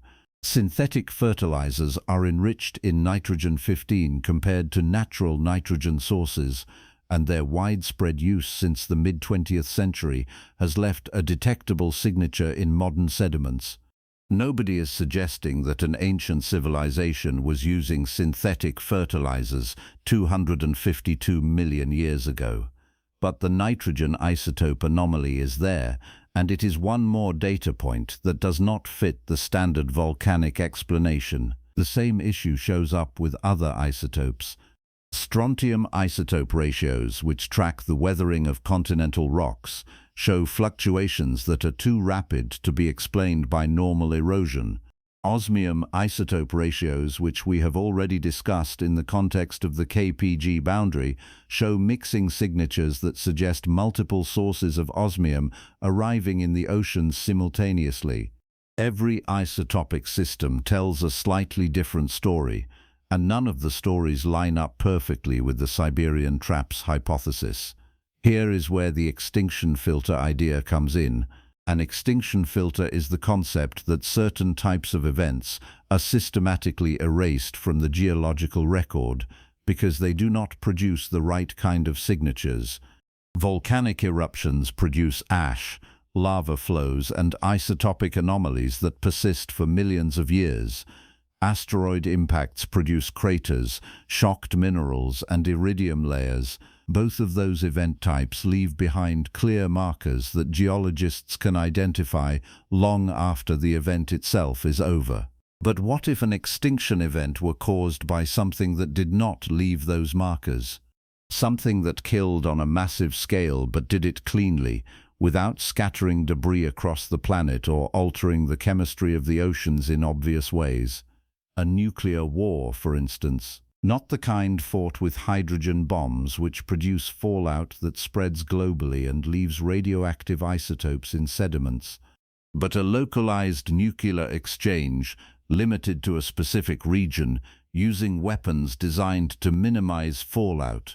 Such a war could kill billions of organisms, trigger climate shifts through dust and smoke, and destabilize ecosystems without leaving the kind of global iridium layer that an asteroid produces. The radioactive isotopes would decay within a few million years. The craters, if any, would erode. The cities would collapse and vanish, as we have already discussed. What would remain, decades or centuries later, would be a die-off in the fossil record, a spike in carbon and nitrogen isotopes, some scattered mercury and rare metal anomalies, and maybe a few microscopic spheres of vitrified material that nobody would recognize as artificial without already knowing what to look for. This is not a mainstream hypothesis. It is not even a fringe hypothesis. It is a thought experiment, a way of asking what kinds of events could cause mass extinctions without leaving the signatures we have been trained to recognize. The Silurian Hypothesis paper, published by Adam Frank and Gavin Schmidt in 2018, framed the question carefully. They were not claiming that ancient industrial civilizations caused past extinctions. They were asking whether we would be able to tell if they had, and the answer in most cases is no. If a civilization existed 10 million years ago, 100 million years ago, even 250 million years ago, and if it collapsed or destroyed itself, the geological record would not preserve its buildings or its machines. What might persist are the chemical anomalies, the isotopic shifts, the concentrations of rare elements that do not match natural processes. And if those anomalies happen to coincide with a mass extinction event, the standard explanation will always favor volcanism or climate change, because those are the mechanisms we understand. The possibility that something else might have been involved, something that does not fit our models, will be dismissed as speculation unless the evidence becomes overwhelming. The evidence is not overwhelming, but it is accumulating. Mercury anomalies that are too concentrated to be purely volcanic. Nitrogen isotope shifts that look suspiciously like synthetic fertilizer signatures, osmium and strontium ratios that suggest multiple sources, rapid climate swings that happen too fast to be driven by gradual processes, carbon isotope drops that are larger than volcanic emissions alone should produce, and in a few cases, like the KPG boundary, microscopic artifacts that look manufactured. Each anomaly can be explained away. Taken together, they form a pattern, and the pattern does not fit the neat story we have been telling ourselves about how extinctions work. The big five extinctions are supposed to be natural disasters, the result of asteroids, volcanoes, or climate shifts that happened without any outside interference. And maybe they are. Maybe every anomaly has a natural explanation that we just have not figured out yet. But maybe, just maybe, some of them do not. Maybe some of the extinctions in Earth's history were not purely natural. Maybe something else was involved, something that acted fast, left minimal physical evidence, and vanished so completely that all we have left are the chemical ghosts buried in the rock. The fossil record is full of gaps, places where species disappear without clear explanation, where the rocks contain signatures that do not match the models. Those gaps are usually written off as incomplete preservation, the result of erosion or poor fossilization conditions, and in most cases, that is probably correct. But in some cases, the gaps are too clean, the extinctions too rapid, the chemistry too strange. And if we are honest with ourselves, we have to admit that we do not fully understand what happened. The rocks are telling us a story, but we are only hearing part of it. The rest is still buried, waiting for someone to dig deep enough, look closely enough, and ask the right questions. And when someone finally does, the answers might be a lot stranger than anyone expected. Here is something you probably never think about. Out of every organism that has ever lived on this planet, roughly 99.9% of them are not in the fossil record. They are just gone. No bones, no shells, no impressions in rock, nothing. They lived, they died, and the Earth recycled them so efficiently that we have no idea they ever existed. That is not a bug in the system. That is the system. Fossilization is not the default. It is the exception. The overwhelming majority of living things die and decay completely within a few years, sometimes a few days. Bacteria break down the soft tissues, scavengers scatter the bones, rain dissolves what is left, wind buries it under soil, and within a generation or two, there is no physical trace that the organism was ever there. For something to fossilize, a very specific and very unlikely chain of events has to occur. The organism has to die in the right place, usually near water where sediment can bury it quickly. It has to be buried before scavengers tear it apart. The sediment has to be fine-grained enough to preserve details, but thick enough to protect the remains from erosion. The burial site has to remain geologically stable for millions of years, undisturbed by tectonic activity, volcanic eruptions, or erosion. And then, after all that waiting, someone has to dig it up, recognize it as a fossil, and study it before it crumbles to dust. The odds are terrible. Paleontologists estimate that less than 1% of all species that have ever existed are represented in the fossil record, and that is being generous. Some estimates put the number closer to 0.1%. Most species leave no trace. They live, they evolve, they go extinct, and the only evidence that they ever existed is the fact that their descendants are still around, carrying bits of their DNA forward, like biological rumor. Take Tyrannosaurus rex. Probably the most famous dinosaur ever, the star of movies and museum exhibits, a cultural icon. Tyrannosaurus rex lived for about 2.5 million years, from roughly 68 million years ago to 65.5 million years ago, when the asteroid hit and ended the party. During that time, paleontologists estimate that about 2 billion individual Tyrannosaurus rex lived and died, 2 billion. That is a lot of dinosaurs.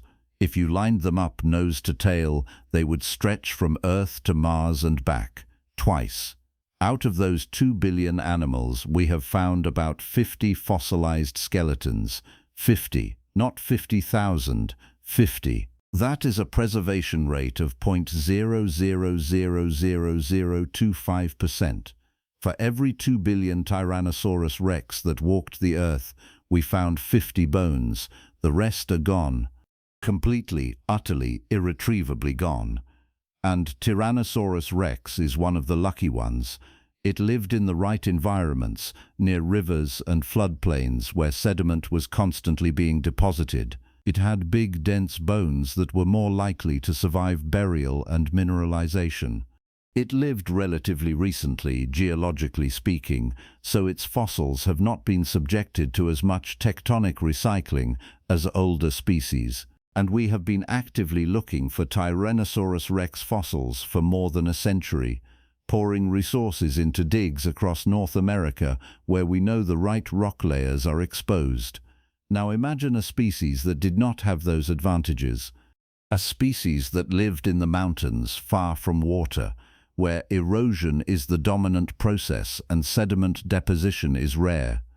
Or a species that lived in the deep ocean, where fossilization does occur, but the fossils get subducted along with the oceanic crust every 200 million years.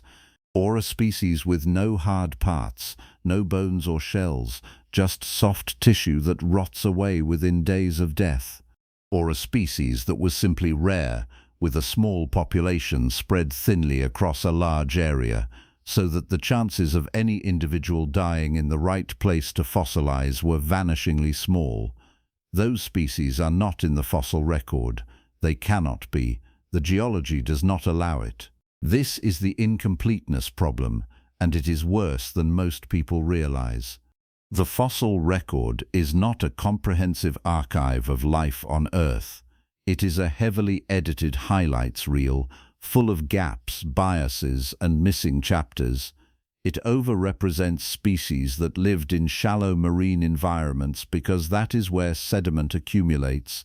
It overrepresents species with hard parts because bones and shells mineralize more easily than soft tissue.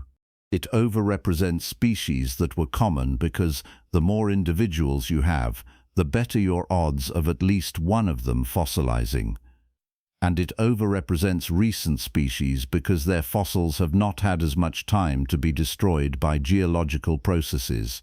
Everything else, the mountain dwellers, the deep-sea creatures, the soft-bodied organisms, the rare and the ephemeral, is underrepresented or missing entirely. And the further back you go in time, the worse the problem gets. The oldest fossils we have are about 3.5 billion years old, single-celled bacteria preserved in rocks that have somehow survived being buried, heated, compressed, uplifted and eroded without being destroyed. Those fossils are incredibly rare. Most rocks that old have been metamorphosed, meaning they have been subjected to enough heat and pressure that any fossils they once contained have been erased, cooked out of the rock and replaced by recrystallized minerals. And even when fossils do survive, they are often so distorted and fragmented that identifying them requires sophisticated imaging techniques and a lot of educated guessing. The result is that the fossil record is full of gaps. Not small gaps, not just missing species here and there, but entire stretches of time where we have almost no fossils at all. These gaps are called fossil deserts, and they cover hundreds of millions of years of Earth's history. During those periods, life was presumably still around, evolving, diversifying, doing whatever life does. But for whatever reason, the conditions were not right for fossilization, or the rocks that formed during those periods have since been destroyed, and we are left with nothing but blank pages in the geological textbook. One of the most glaring examples is the Great Unconformity, a gap in the rock record that spans anywhere from 100 million to over 1 billion years, depending on where you look. The great unconformity is not a single feature.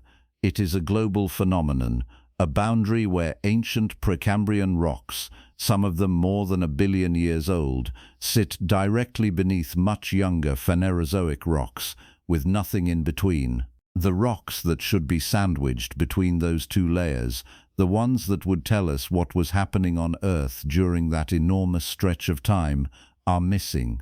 Not buried, not hidden, missing, eroded away, or never deposited in the first place, or subducted and destroyed. We do not know.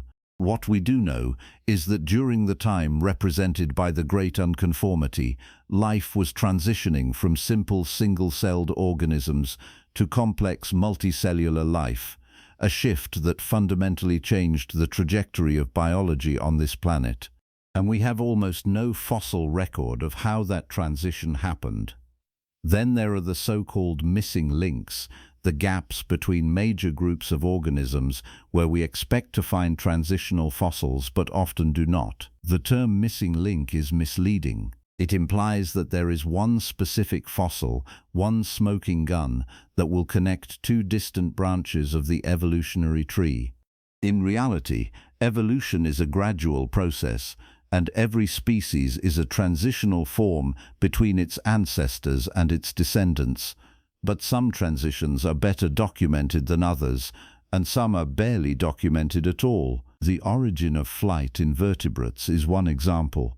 Birds evolved from small theropod dinosaurs sometime in the late Jurassic, around 150 million years ago. We know that because we have fossils of early birds like Archaeopteryx, which had feathers and wings but also retained teeth, clawed fingers, and a long bony tail like a dinosaur. Archaeopteryx is a beautiful transitional fossil, one of the best examples of a creature caught in the middle of a major evolutionary shift. But Archaeopteryx is not the ancestor of modern birds. It is a side branch, an experiment that went extinct without leaving descendants. The actual lineage that led to modern birds is murkier. We have a few fossils from the early Cretaceous, creatures like Confuciusornis and Jeholonis that look more bird-like than Archaeopteryx, but the trail goes cold after that.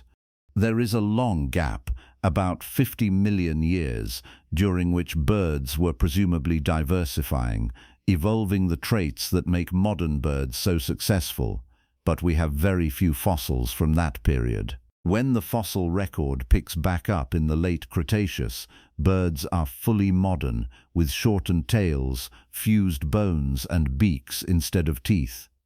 Whatever happened during that 50 million year gap, we missed it. The same problem shows up with whales. Modern whales are mammals, descended from land-dwelling ancestors that walked on 4 legs and lived near the water. That transition from land to sea is one of the most dramatic evolutionary shifts ever documented, and for a long time the fossil record did not support it. The earliest known whale fossils, creatures like Basilosaurus from about 40 million years ago, were already fully aquatic, with streamlined bodies, flippers, and no functional hind limbs. There was a gap of about 10 million years between Basilosaurus and its presumed land-dwelling ancestors, and during that gap, paleontologists had almost nothing. Then, starting in the 1990s, a series of remarkable discoveries in Pakistan filled in the gap. Fossils of creatures like Ambulocetus, a 4-legged whale that could walk on land and swim in water, and Pachycetus, an even earlier form that looked more like a dog than a whale. These fossils showed that the transition from land to sea happened gradually over millions of years, with each generation becoming slightly more adapted to aquatic life. The Pakistani fossils were found because someone knew where to look. The rocks in that region are the right age, the right type, and exposed at the surface where erosion has not yet destroyed them. But those conditions are rare. Most of the world's surface is covered by ocean, vegetation, or younger rocks that bury the older layers beneath them. And even when the right rocks are exposed, Finding fossils in them is like looking for a needle in a haystack the size of a continent. Paleontologists spend years, sometimes entire careers, searching for fossils, and most of the time they come up empty.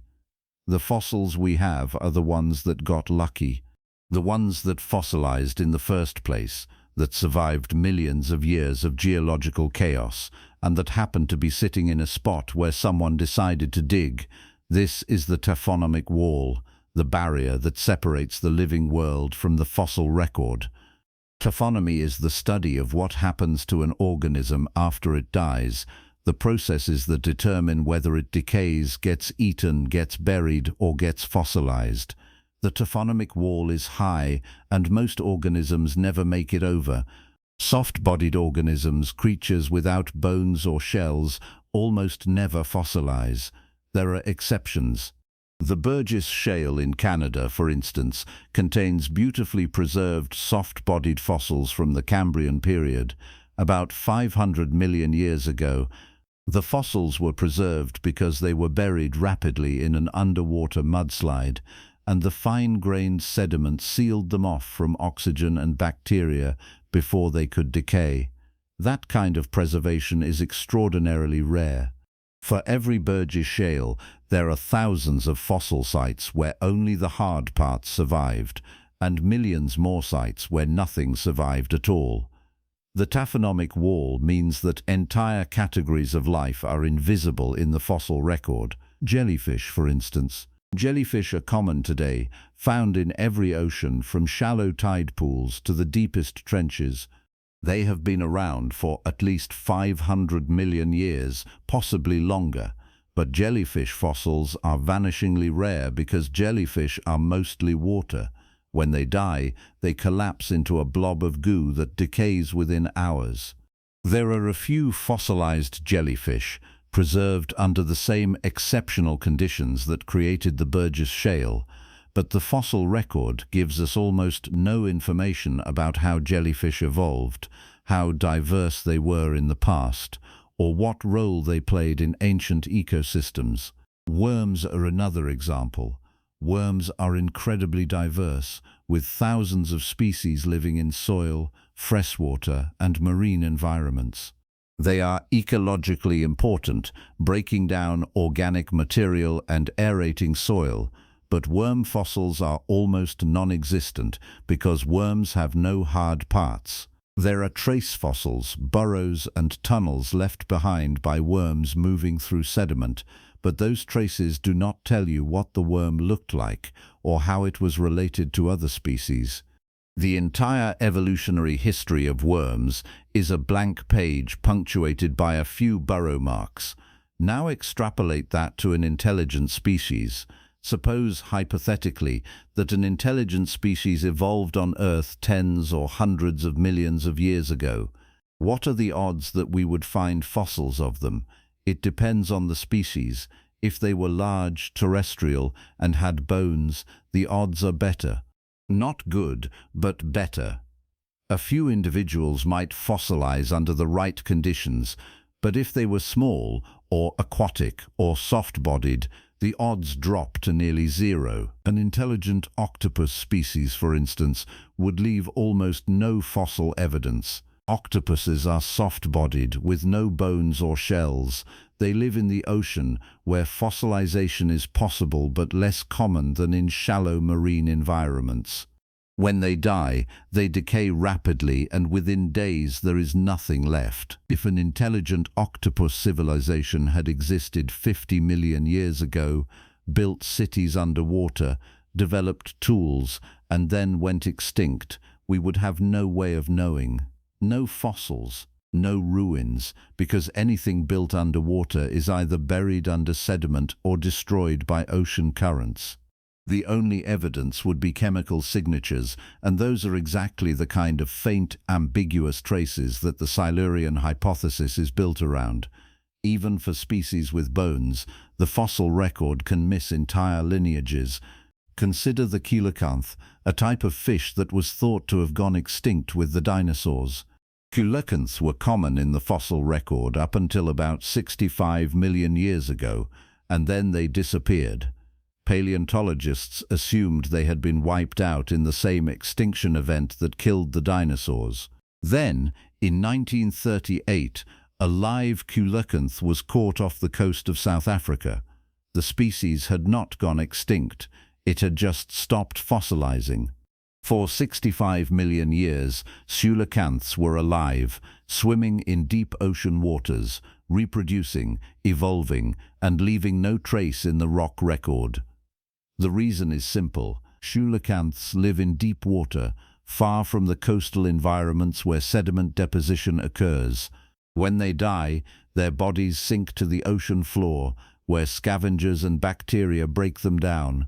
No burial, no fossilization, no fossils.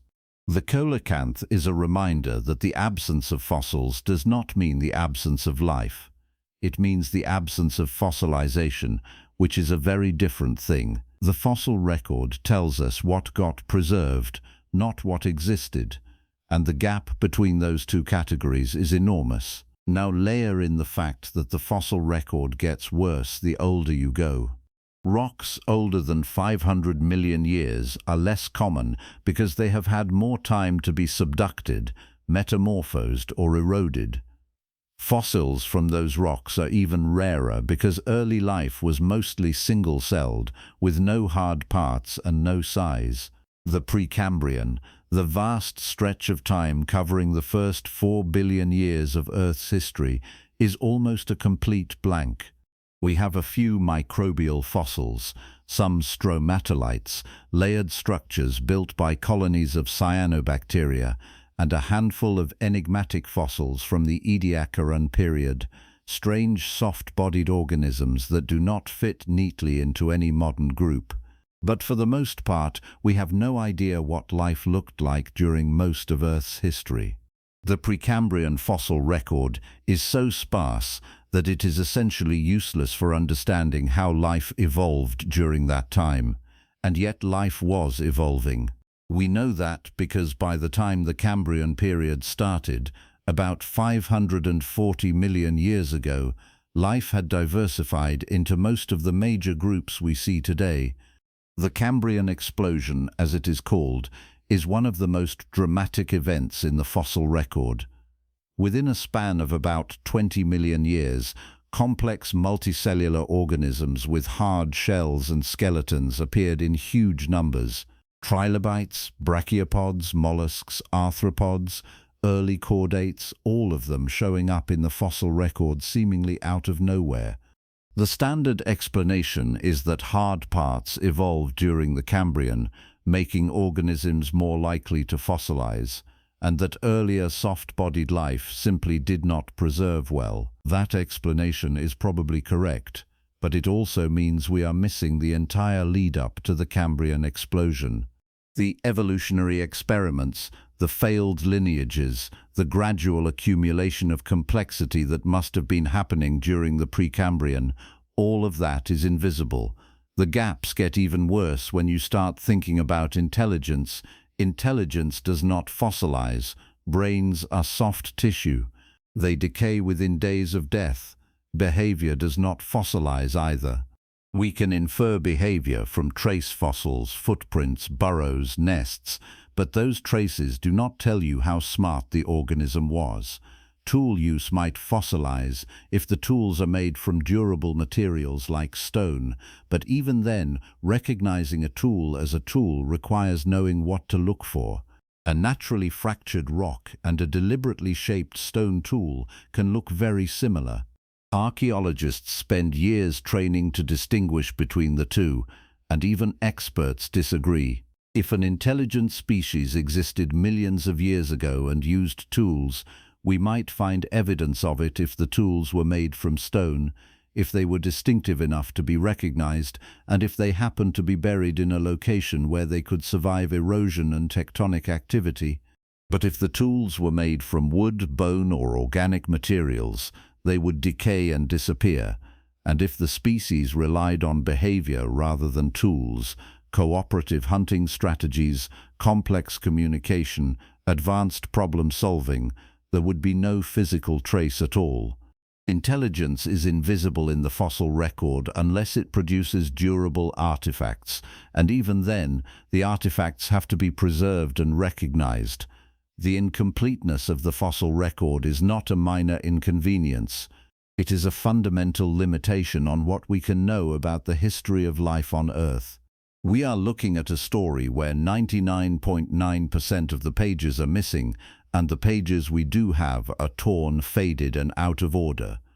We can piece together a rough outline, yes. We know that life started simple and became more complex. We know that major groups appeared and disappeared at certain times. We know that mass extinctions reshaped ecosystems and cleared the way for new lineages to evolve. But the details, the specifics of who lived where and when, how they evolved, what they looked like, how they behaved, most of that is lost permanently. And that means we cannot rule out the possibility that entire lineages, possibly intelligent ones, existed and left no trace. Not because they were not real, but because the conditions for fossilization are so rare and so specific that most of what lives does not make it into the record. The absence of fossils does not prove absence. It proves that fossilization is hard and time is long, and the Earth is very, very good at erasing things. This is the context that the Silurian hypothesis lives in. The hypothesis is not claiming that an ancient intelligent species definitely existed. It is pointing out that if such a species had existed, and if it went extinct millions of years ago, the fossil record would not necessarily preserve any evidence of it. The buildings would be gone. The bones would be gone. The tools would be gone. The only traces that might persist are the chemical signatures, the isotopic anomalies, the spikes in rare elements that do not fit natural processes. And those traces are exactly the kind of thing that gets overlooked or explained away because we are not looking for them. The fossil record is biased. It favors certain environments, certain types of organisms, certain time periods. It is a record of what got lucky, not a record of what existed. And the gaps in that record are enormous, spanning millions and sometimes billions of years. During those gaps, life was evolving, ecosystems were changing, species were appearing and disappearing. Some of those species might have been intelligent. Some of them might have built things, altered their environments, developed technologies. And if they did, the fossil record would not tell us. It would show us the extinctions, the chemical anomalies, the disruptions in the isotopic ratios. It would show us the shadows. But the organisms themselves, the civilizations, the evidence of intelligence, all of that would be invisible, hidden behind the taphonomic wall, erased by the same geological processes that have been recycling the planet's surface for billions of years. And if we are not looking for the shadows, if we are only looking for fossils, we will never find them. The gaps in the book of life are not just empty pages. They are the places where entire chapters have been torn out, burned, dissolved, and scattered. And some of those chapters might have stories we cannot even begin to imagine, unless we start looking in the right places. Unless we start asking what kinds of evidence might survive when bones and buildings cannot. And that, finally, is where the next piece of the puzzle begins. The Earth will eat your homework, not immediately, not next week, but give it a few million years and every scrap of paper, every digital file, every carefully preserved archive will be gone. Eroded into dust, subducted into the mantle, or chemically decomposed into molecules that nobody would recognize as having once carried information. The fossil record, as we have just established, is a graveyard with empty plots. Most organisms never make it in, and the ones that do are preserved as fragments, hints, shadows of what they once were. Bones might last if they are lucky. Shells might fossilize if they die in the right place. But behavior, intelligence, technology, those things are invisible. They decay faster than soft tissue, leaving nothing behind that a future paleontologist could stumble across and recognize as significant. So if an industrial civilization existed on Earth tens of millions of years ago, if it built cities and machines and altered its environment the way we are altering ours, the buildings would be gone, the machines would be gone, the bones of its members, assuming they had bones, would be gone, and we would be left staring at blank rock layers, insisting that nothing was there because we cannot see it. Unless we stopped looking for bones and started looking for chemistry, unless we shifted our focus from what might have been preserved to what could not have been destroyed, the things that do not decay, do not erode, do not get recycled by geology because they were never part of the natural system in the first place. That shift in perspective is what the Silurian hypothesis is built on. The hypothesis was formally proposed in 2018 by two astrophysicists, Gavin Schmidt from NASA's Goddard Institute for Space Studies and Adam Frank from the University of Rochester. The paper, published in the International Journal of Astrobiology, was not a claim that an ancient civilization actually existed. It was a thought experiment, a way of asking what kinds of evidence might persist if such a civilization had existed and then vanished. The title itself was a joke, a reference to an episode of Doctor Who, in which a race of intelligent reptiles called Silurians evolved on Earth millions of years before humans. The joke was intentional. Schmidt and Frank were not proposing lizard people. They were proposing a framework for thinking about deep-time archaeology, the study of civilizations so old that traditional archaeological methods would be useless. The central question was straightforward. If an industrial civilization like ours had existed in the deep past, say 10 million years ago or 50 million years ago or 100 million years ago, and if it had collapsed or gone extinct, what traces would still be detectable today?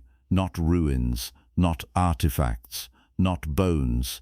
Those would be long gone. The question was about chemistry, about isotopes, about synthetic compounds, about alterations to the planet's atmosphere and oceans that could survive being buried, heated, compressed, and brought back to the surface by the slow churning of plate tectonics. Schmidt and Frank started by looking at what we are doing to the planet right now. Humans have been burning fossil fuels at an industrial scale for about 200 years. In that time, we have released roughly 2 trillion tons of carbon dioxide into the atmosphere, raised global temperatures by over 1 degree Celsius, acidified the oceans, melted glaciers, and driven species extinct at a rate that rivals the worst mass extinctions in the geological record. We have also created entirely new materials that do not exist anywhere in nature. Plastics, synthetic fibers, industrial chemicals, radioactive isotopes. These materials are chemically distinct from anything the Earth produces on its own, and some of them are astonishingly durable. A plastic bottle will not biodegrade in any meaningful time frame. It will break down into smaller and smaller fragments, microplastics, but the polymer chains that make up the plastic are stable for millions of years. Bury a plastic bottle in sediment, let it sit for 10 million years, and it will still be there. Not as a bottle, but as a scattering of microscopic particles embedded in rock, particles that no natural process could have created. Plastics are the most obvious example, but they are not the only one. Synthetic fibers like polyester and nylon are made from petroleum-derived polymers. They do not degrade biologically because no bacteria or fungi have evolved enzymes to break them down. Natural fibers, cotton, wool, silk, break down within years or decades. Synthetic fibers persist indefinitely. If a civilization 10 million years ago had developed synthetic textiles, those fibers would still be in the rock record today. Buried in sediment layers, scattered across ancient lake beds and ocean floors, chemically distinct from any natural mineral or organic residue. Finding them would require drilling into the right rock layer, extracting samples, and analyzing them with equipment sensitive enough to detect synthetic polymers at concentrations of parts per billion. But they would be there, waiting. Then there are the perfluorinated compounds, PFCs, and chlorofluorocarbons, CFCs. These are industrial chemicals that were developed in the 20th century and used in everything from refrigerants to firefighting foams.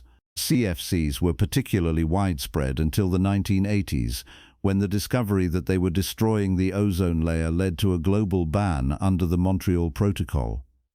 CFCs are entirely synthetic. There is no natural source of them anywhere on Earth.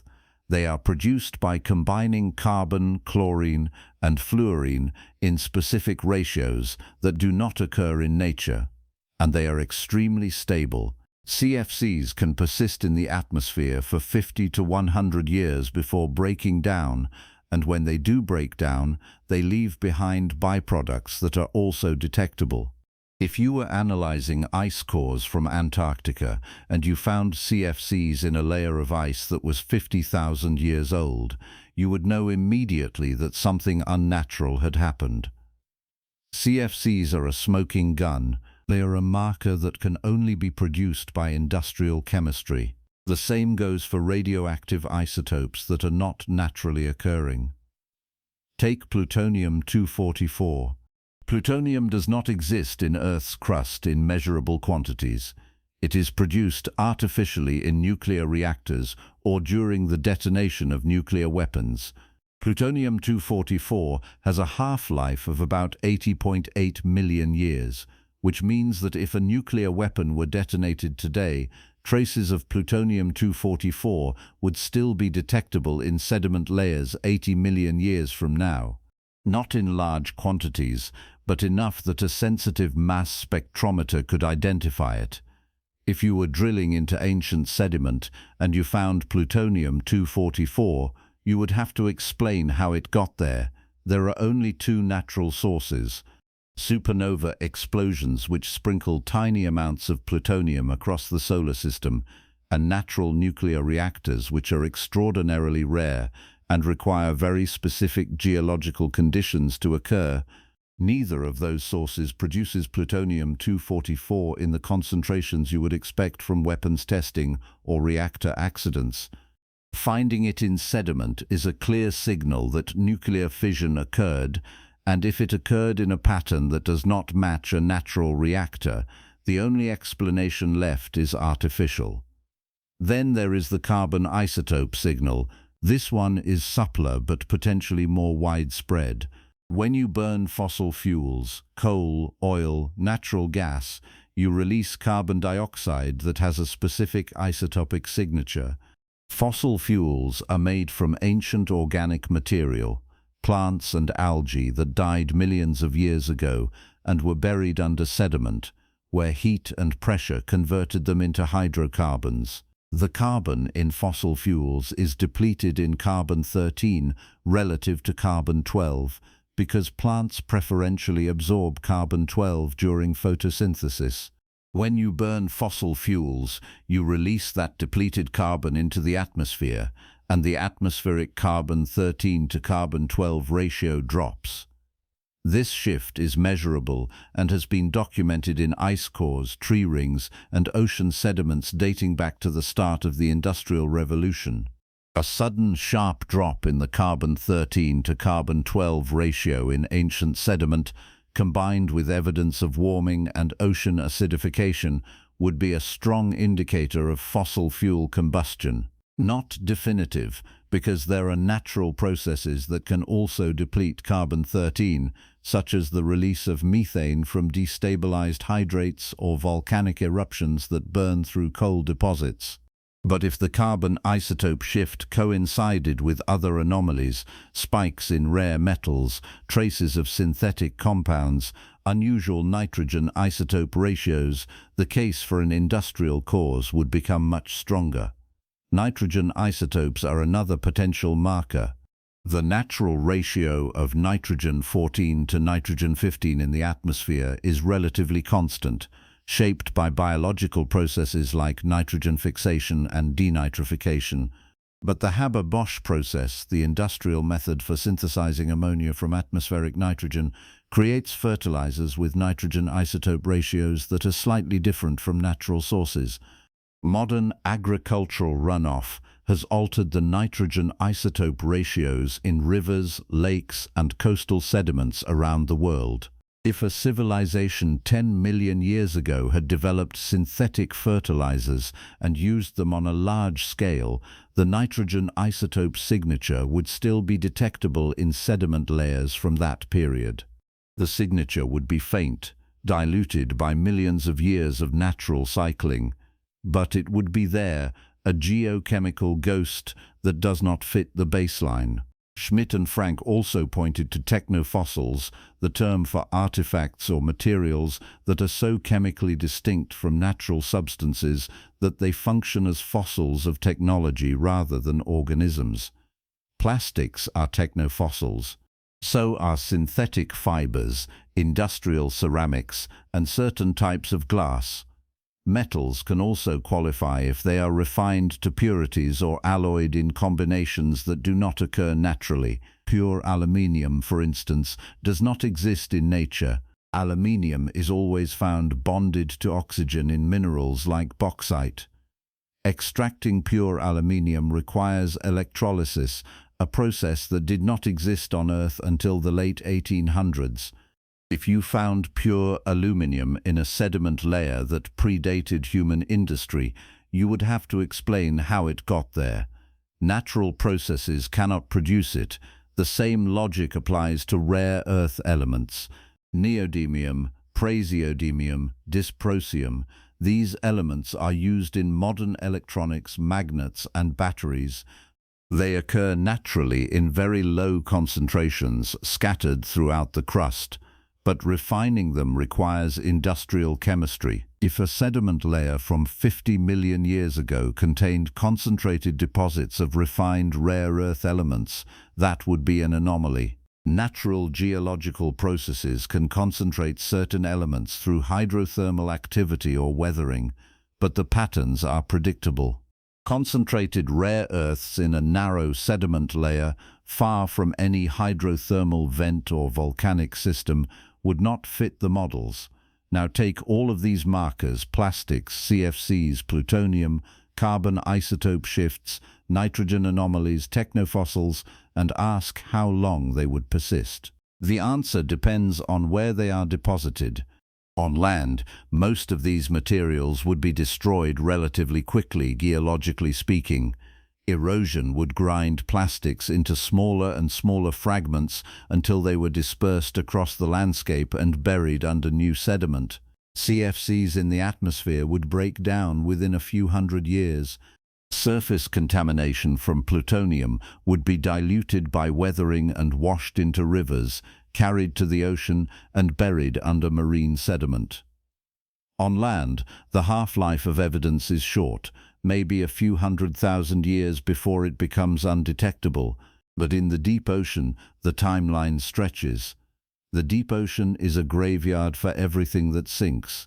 Sediment accumulates slowly, a few millimeters per 1,000 years in some places, and once something is buried, it stays buried.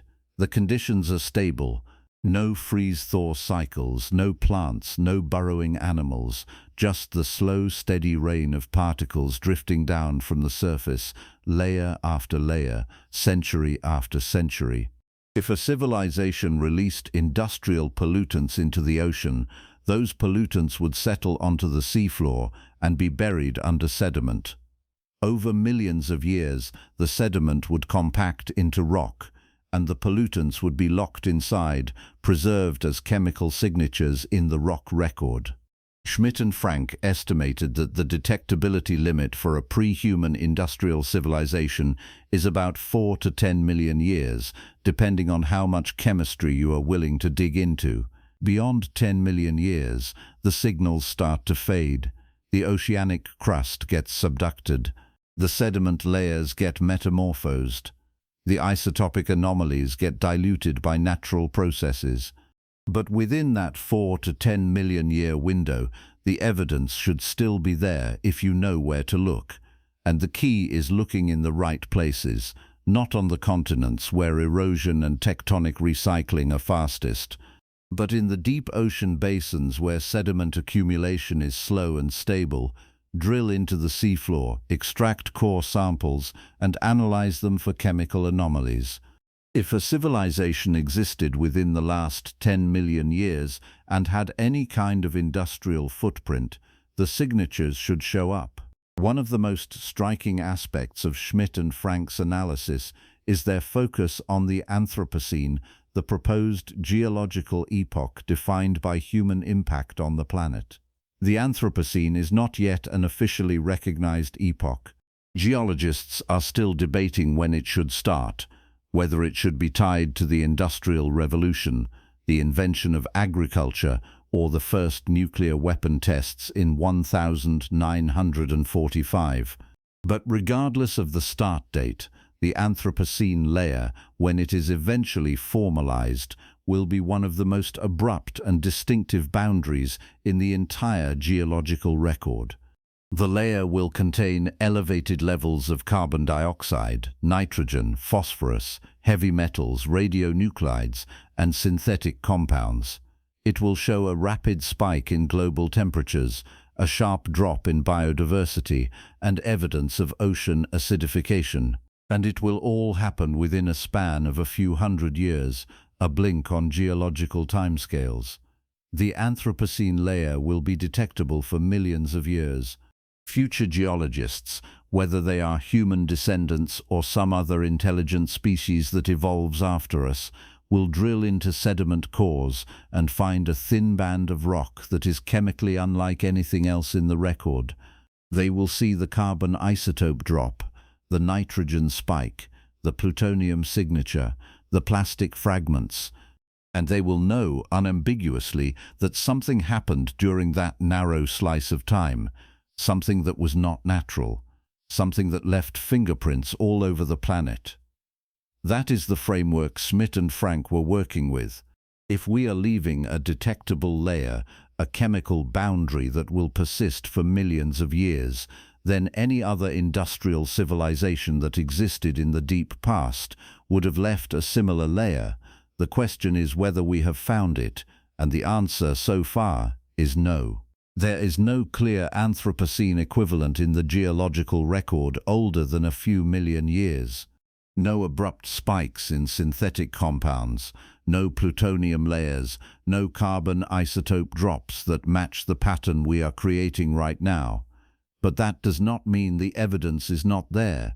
It means we have not been looking for it. The challenge is distinguishing between industrial signatures and natural events that can mimic them. Volcanic eruptions, for instance, can release massive amounts of carbon dioxide, causing warming and ocean acidification. Wildfires can produce carbon isotope shifts. Asteroid impacts can inject iridium and other rare metals into the atmosphere. Natural nuclear reactors, which have been documented at a site in Gabon, Africa, can produce radioactive isotopes that mimic reactor waste. Every industrial signature has a natural analog, and teasing them apart requires careful analysis of the full chemical context, not just a single marker. This is where the Silurian hypothesis becomes uncomfortable. Because if you start looking at the geological record with this framework in mind, you find anomalies that do not quite fit. We have already discussed the KPG boundary, with its microscopic spheres, its depleted uranium, its isotopic weirdness. We have discussed the mercury spikes at the end Permian and end Triassic boundaries, the nitrogen anomalies, the carbon isotope drops that are larger than volcanic eruptions alone should produce. Each of those anomalies can be explained with natural processes if you are creative enough. But the explanations often require special pleading, invoking one-time events or unusual conditions that have never been observed anywhere else. And the more anomalies you stack up, the less convincing the natural explanations become. Schmidt and Frank were careful not to claim that any of these anomalies are evidence of ancient civilizations. They were proposing a methodology, a way of thinking about what evidence to look for and where to look for it. But the methodology opens the door to reinterpretation. If the markers of industrial activity are isotopic shifts, synthetic compounds, and geochemical anomalies, then every unexplained anomaly in the geological record becomes a candidate. Not proof, but a candidate.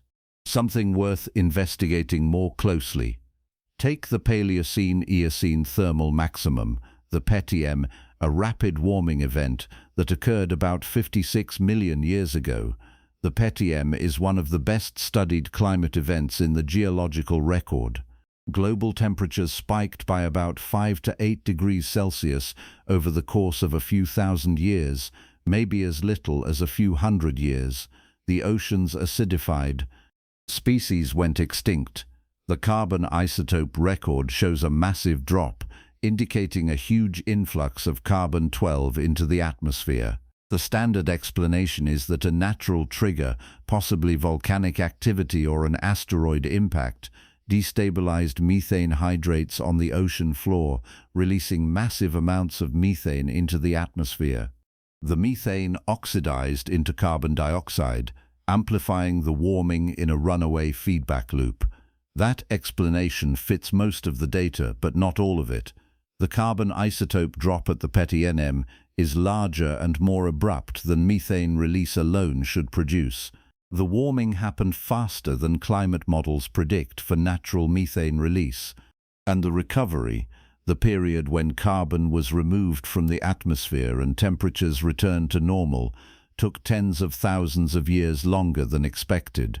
There are also trace amounts of soot and polycyclic aromatic hydrocarbons in PETM sediments, compounds that are produced by the combustion of organic material. Wildfires can produce those compounds, and the PETM world was hot enough that wildfires would have been common. But the concentrations are high, higher than wildfire models predict, and the distribution is global, not localized to forested regions. Nobody is seriously proposing that the PETM was caused by an industrial civilization. But if you were looking for the chemical signature of one, the PETM would be a candidate. It has the carbon isotope drop, the rapid warming, the ocean acidification, the elevated levels of combustion byproducts. All of the pieces are there. The question is whether they fit together in a way that requires an industrial explanation, or whether natural processes can account for them. Right now, the consensus is natural processes barely, but the consensus is not comfortable.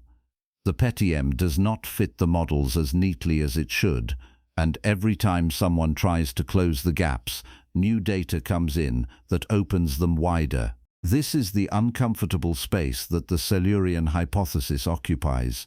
It is not claiming that ancient civilizations existed. It is pointing out that if they did, we would not necessarily recognize the evidence unless we were specifically looking for it. And the things we should be looking for, synthetic compounds, isotopic anomalies, geochemical shifts, are exactly the kinds of signals that can be explained away with enough creativity. Every marker has a natural counterpart. Every anomaly can be dismissed as incomplete data, or poor preservation, or the result of some natural process we do not fully understand yet. The evidence is ambiguous by design. The Earth erases things too efficiently for it to be otherwise. But ambiguity is not the same as absence. And the more we learn about the Anthropocene, about the chemical fingerprints we are leaving behind, the clearer it becomes that industrial activity is detectable for millions of years after the civilization that produced it is gone. The plastics will persist, the isotopes will persist, the atmospheric changes will persist. Long after the last human dies, long after the cities crumble and the roads erode and the satellites fall from orbit, the chemistry will still be there, written into the rock, waiting for someone to read it. And if we are leaving that kind of signature, then any other industrial species that existed in the deep past would have left one too.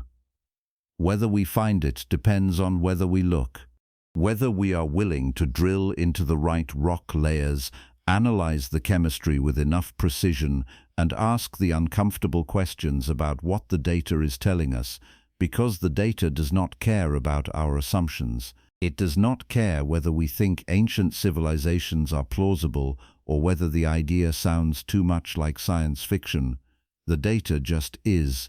And if the data shows isotopic shifts that do not match natural processes, if it shows synthetic compounds in sediment layers that predate humanity by millions of years, if it shows patterns that look suspiciously like the Anthropocene but older, then we have two choices. We can explain it away, invoke special circumstances and one-time events until the anomalies fit back into the boxes we are comfortable with.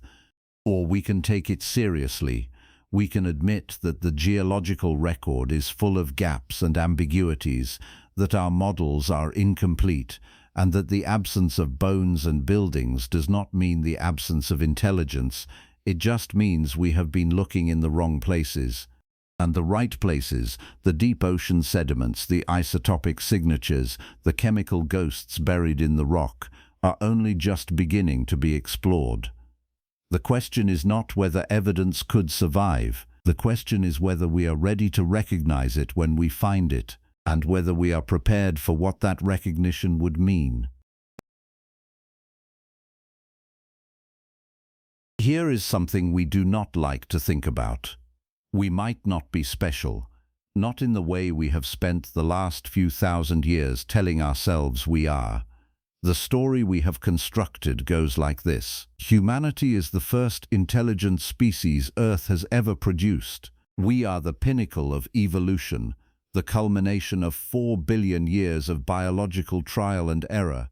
We built cities, invented writing, split the atom, and sent machines to other planets.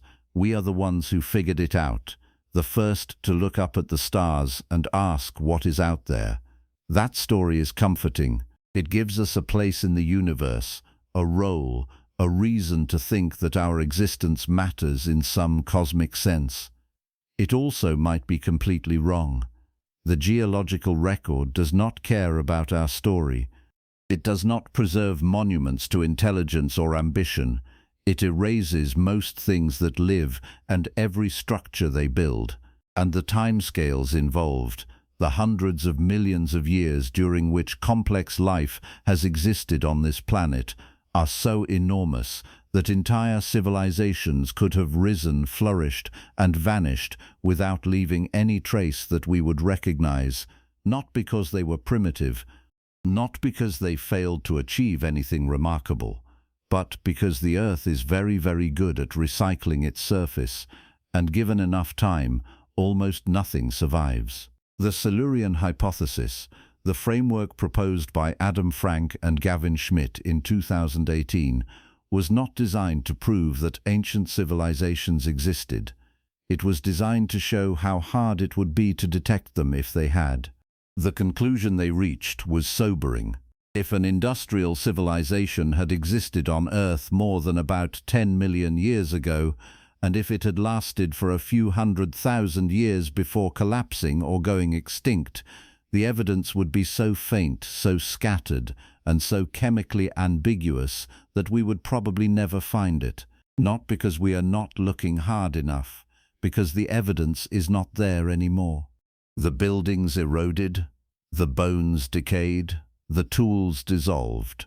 The only traces left are the chemical signatures, the isotopic anomalies, the synthetic compounds buried in sediment layers that might or might not still exist, depending on whether those layers survived being subducted, metamorphosed, or eroded away. The window for detectability is narrow, maybe 4 to 10 million years under ideal conditions, and beyond that, the signal fades into the noise. That window is not hypothetical, it is real. We are creating a detectable layer right now. The Anthropocene boundary, the thin band of rock that will mark the era when humans reshaped the planet, will be visible in the geological record for tens of millions of years.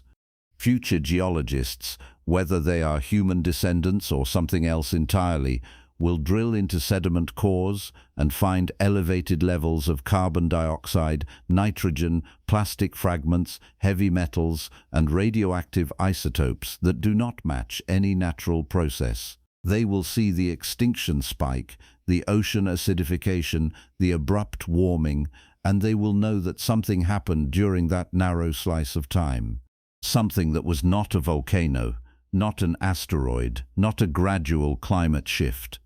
Something that burned fossil fuels on an industrial scale, synthesized chemicals that do not exist in nature, and detonated nuclear weapons. The signature is unmistakable, and it will persist long after the last human is gone. If we are leaving that kind of signature, then any other industrial species that existed in the deep past would have left one too. The chemistry does not lie. The isotopes do not care who made them. If the rock record contains anomalies that look like the Anthropocene but older, then we have to explain them. And the explanations we have been using, volcanic eruptions, asteroid impacts, methane releases, are starting to feel strained. Every anomaly can be explained away if you are willing to invoke special circumstances. But the more anomalies you find, the more special circumstances you need, and at some point you have to ask whether the simpler explanation is the one we have been avoiding.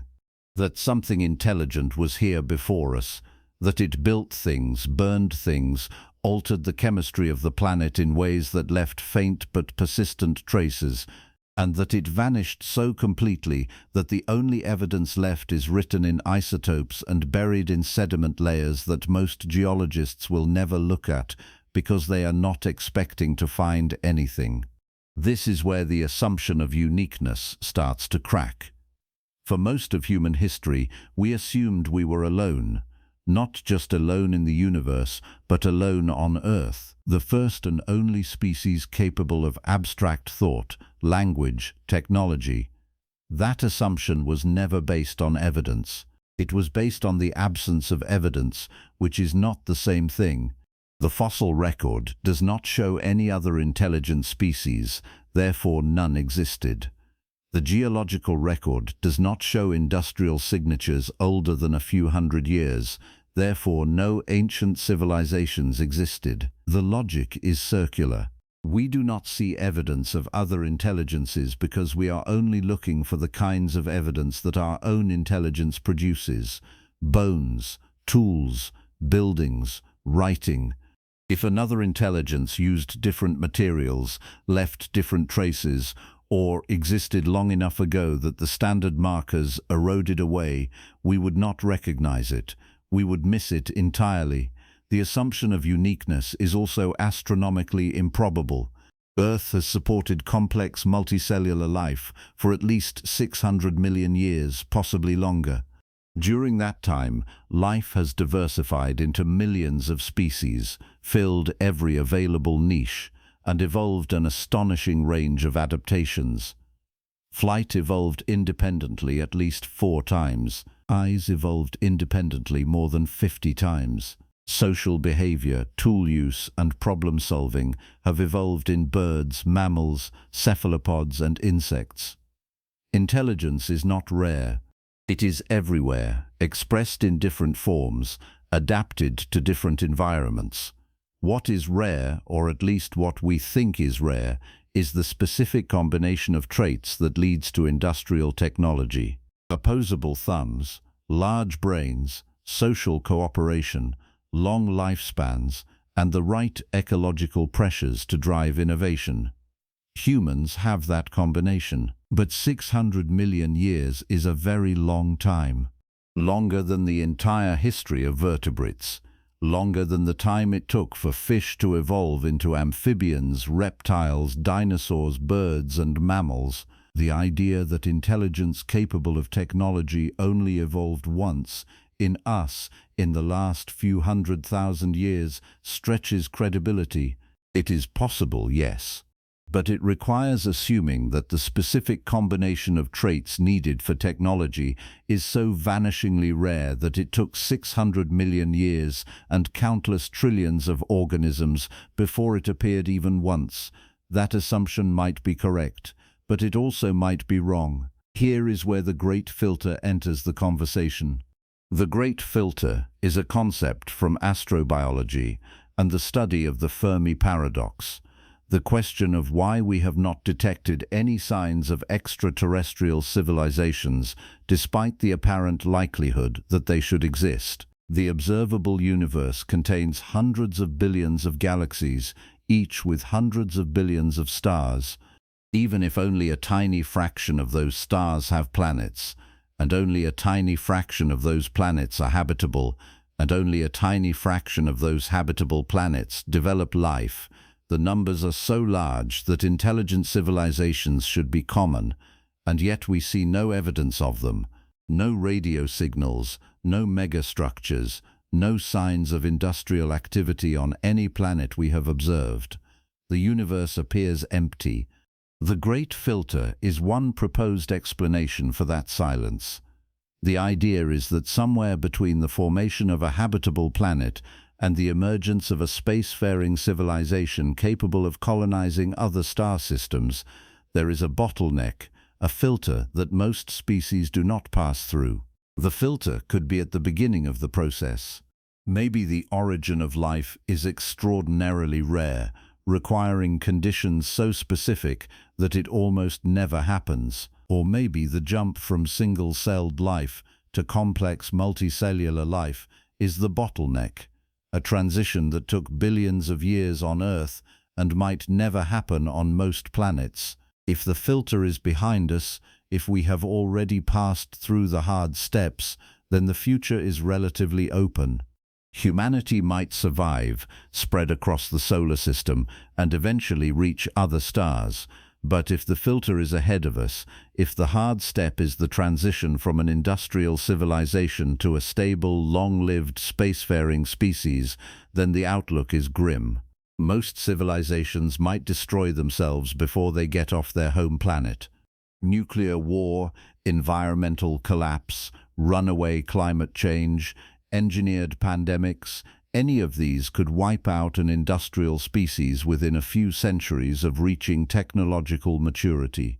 If that is the filter, then the universe is full of dead civilizations, species that briefly lit up their corner of the galaxy with radio transmissions and industrial chemistry before collapsing back into silence.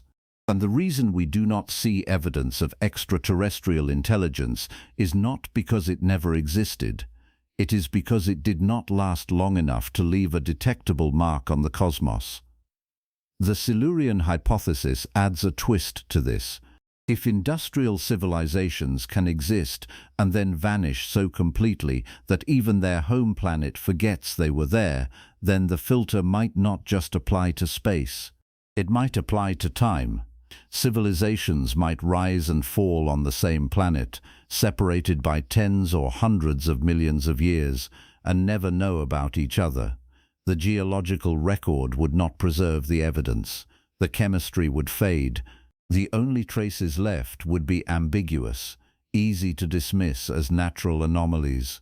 Each civilization would assume it was the first, because that is what the evidence appears to show. And each one would be wrong. This is an uncomfortable idea. It strips away the narrative of progress, the sense that history is moving in a specific direction, building toward something greater. If civilizations have risen and fallen before, if intelligence is not a one-time event but a recurring phenomenon that the Earth periodically produces and then erases, then our existence is not the culmination of anything. It is just another iteration, another experiment, no more permanent or significant than the ones that came before. And if those previous iterations failed, if they collapsed or destroyed themselves or were wiped out by external events, then we have no reason to think we will do any better. The filter might not be something we pass through. It might be something we are approaching. And the fact that we do not see evidence of ancient civilizations might not mean they never existed. It might mean they all hit the same wall we are heading toward, and none of them made it to the other side. The implications for the search for extraterrestrial intelligence are equally unsettling. SETI, the search for extraterrestrial intelligence, has been scanning the skies for radio signals since the 1960s. The assumption behind SETI is that if intelligent civilizations exist elsewhere in the galaxy, some of them will be broadcasting signals, either intentionally or as a byproduct of their technology, and we might be able to detect those signals if we listen long enough and carefully enough. So far, we have found nothing. No confirmed signals, no patterns in the noise that cannot be explained by natural astrophysical processes. The silence has been interpreted in various ways. Maybe we are alone after all. Maybe intelligent life is rarer than we thought. Maybe other civilizations are out there, but they are not broadcasting, either because they have moved to more efficient communication methods that we cannot detect, or because they are deliberately staying quiet. The Silurian Hypothesis suggests another possibility. Maybe civilizations do not last long enough to be detectable. If the typical lifespan of an industrial civilization is a few hundred to a few thousand years, and if the galaxy is hundreds of billions of years old, then the odds of two civilizations existing simultaneously and being close enough to detect each other are vanishingly small. We might be scanning the skies at exactly the wrong time, listening for signals from civilizations that went extinct millions of years ago or that will not emerge for millions of years in the future. The universe might not be empty, it might just be out of sync. Civilizations flicker into existence, burn brightly for a geological instant, and then vanish, leaving no trace that persists long enough for anyone else to find. That interpretation makes the silence less mysterious but more depressing. It means the filter is real, and it is ahead of us, and almost no one makes it through. It means the galaxy might be littered with dead worlds, planets that once hosted intelligent life, but now sit quiet and barren, their atmospheres scrubbed clean, their surfaces eroded, their civilizations reduced to faint chemical signatures buried under kilometers of rock. And if we are listening for signals from those civilizations, we will never hear them. Not because they chose not to broadcast, because they are not there anymore. The same logic applies to habitability studies. Astronomers are currently identifying and characterizing exoplanets, planets orbiting stars other than our Sun, to determine which ones might be capable of supporting life. The search focuses on planets in the habitable zone, the region around a star where temperatures are right for liquid water to exist on the surface. Liquid water is considered essential for life as we know it, so finding a planet in the habitable zone is the first step toward identifying a potential biosphere. The next step is analyzing the planet's atmosphere, looking for biosignatures, chemical markers that indicate the presence of life. Oxygen is the most obvious biosignature. Earth's atmosphere is about 21% oxygen, and almost all of that oxygen is produced by photosynthetic organisms. If you detect oxygen in the atmosphere of an exoplanet, especially in combination with methane, which reacts with oxygen and should not coexist in large quantities unless something is replenishing both gases, that is strong evidence of life. But biosignatures only tell you that life exists. They do not tell you whether that life is intelligent, and they certainly do not tell you whether it is technological. A planet covered in forests and algae would produce the same atmospheric signatures as a planet with cities and factories. If you want to detect an industrial civilization, you need technosignatures, markers that can only be produced by technology. Radio signals are the classic example. Industrial pollutants are another. Chlorofluorocarbons, for instance, do not exist in nature. If you detect CFCs in the atmosphere of an exoplanet, you know something artificial is happening there. The same goes for nitrogen dioxide at concentrations higher than natural combustion can produce, or large-scale modifications to the planet's surface that are visible from space, like city lights, atmospheric haze, or changes in albedo caused by deforestation or agriculture. The problem is that all of these technosignatures are transient. CFCs persist in the atmosphere for 50 to 100 years. City lights vanish the moment the power grid goes down. Atmospheric pollutants get scrubbed out by rain and chemical reactions within a few centuries. If a civilization collapses, its technosignatures disappear almost immediately on astronomical timescales. Within a few thousand years, the atmosphere clears, the surface revegetates, and the planet looks habitable again. If you were observing Earth from another star system and you happened to look during the wrong century, you would see a planet with oxygen and methane, clear signs of life, but no indication that an industrial civilization had ever existed. You would mark it as habitable, possibly inhabited by simple life, and move on. You would never know we were here. This is the observational filter. The window during which a civilization is detectable from space is tiny, maybe a few hundred to a few thousand years out of the billions of years a planet exists. If you are searching for technosignatures, you are not just searching across space, you are searching across time. And the odds of looking at the right planet at the right moment, during that brief window when the civilization is both advanced enough to produce detectable signals and stable enough that it has not yet collapsed, are extraordinarily small. The galaxy could be full of planets that once hosted industrial civilizations, and we would never know. We would see habitable worlds, maybe even inhabited worlds, but the civilizations themselves would be invisible, hidden behind the veil of time. That realization should be humbling. It means we are not just looking for life elsewhere in the universe. We are looking for life that exists right now, at this exact moment in cosmic history, and that is producing signals strong enough to reach us across interstellar distances. Every one of those conditions is restrictive. Life has to evolve, which is already rare or at least slow. Intelligence has to evolve, which is even rarer. Technology has to develop, which requires specific environmental and evolutionary pressures. The civilization has to survive long enough to broadcast, which most might not. And the signals have to be aimed in our direction and arrive while we are listening, which depends on pure luck. Stack all of those conditions together, and the odds of detecting extraterrestrial intelligence drop to almost nothing. Not because it does not exist, because the universe is too big, too old, and too indifferent to synchronize the moments when civilizations overlap in ways that make them visible to each other. And if detecting civilizations elsewhere in the galaxy is that hard, what does that say about detecting them in our own planet's past?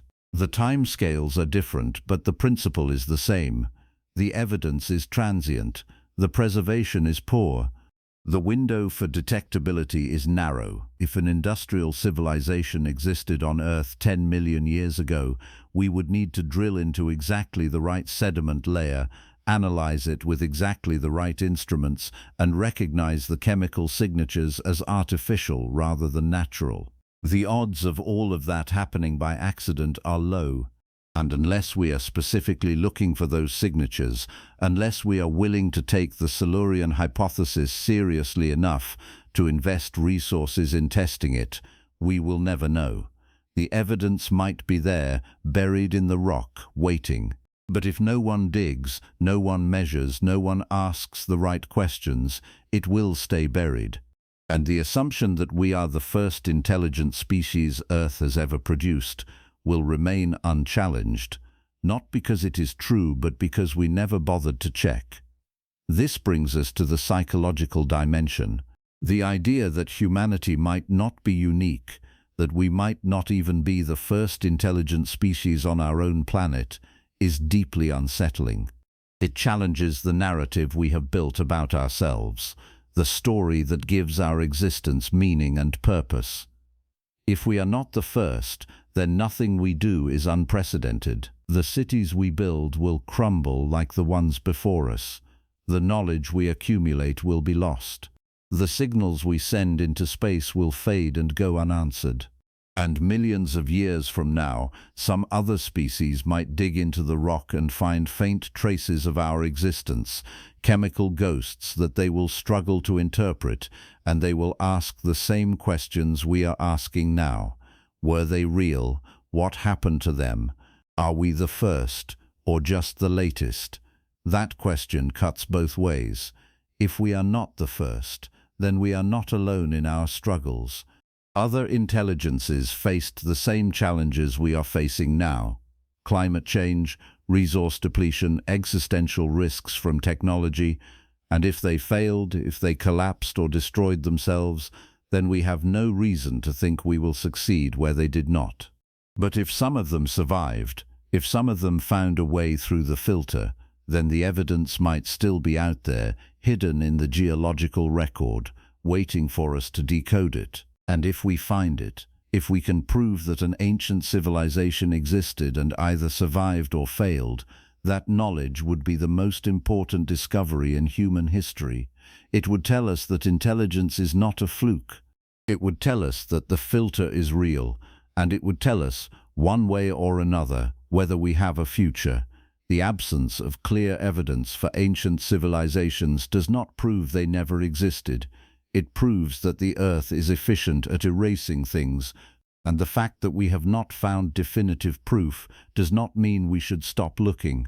If anything, it means we should look harder in places we have not thought to search, using tools sensitive enough to detect the faint chemical signatures that might be the only traces left. Deep ocean sediment cores are the most promising candidates. The ocean floor accumulates sediment slowly and steadily, preserving chemical records that terrestrial environments destroy.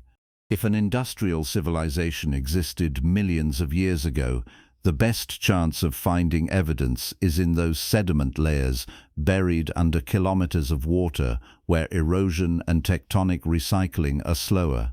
Drilling and analyzing those cores is expensive, time-consuming, and not a priority for most funding agencies, but the potential payoff is enormous. If we find anomalies that cannot be explained by natural processes, if we find synthetic compounds or isotopic signatures that match the Anthropocene pattern but are orders of magnitude older, we will have to rewrite the story of life on Earth. And we will have to confront the uncomfortable possibility that we are not the first, not the only, and quite possibly not the last intelligent species this planet will produce. The vastness of deep time is hard to grasp. 1,000,000 years is longer than the entire span of recorded human history. 10 million years is longer than the time since our ancestors split from the great apes. 100 million years is longer than the age of the dinosaurs, and 600 million years, the span during which complex life has existed on Earth, is almost incomprehensibly long. Entire ecosystems have risen and fallen.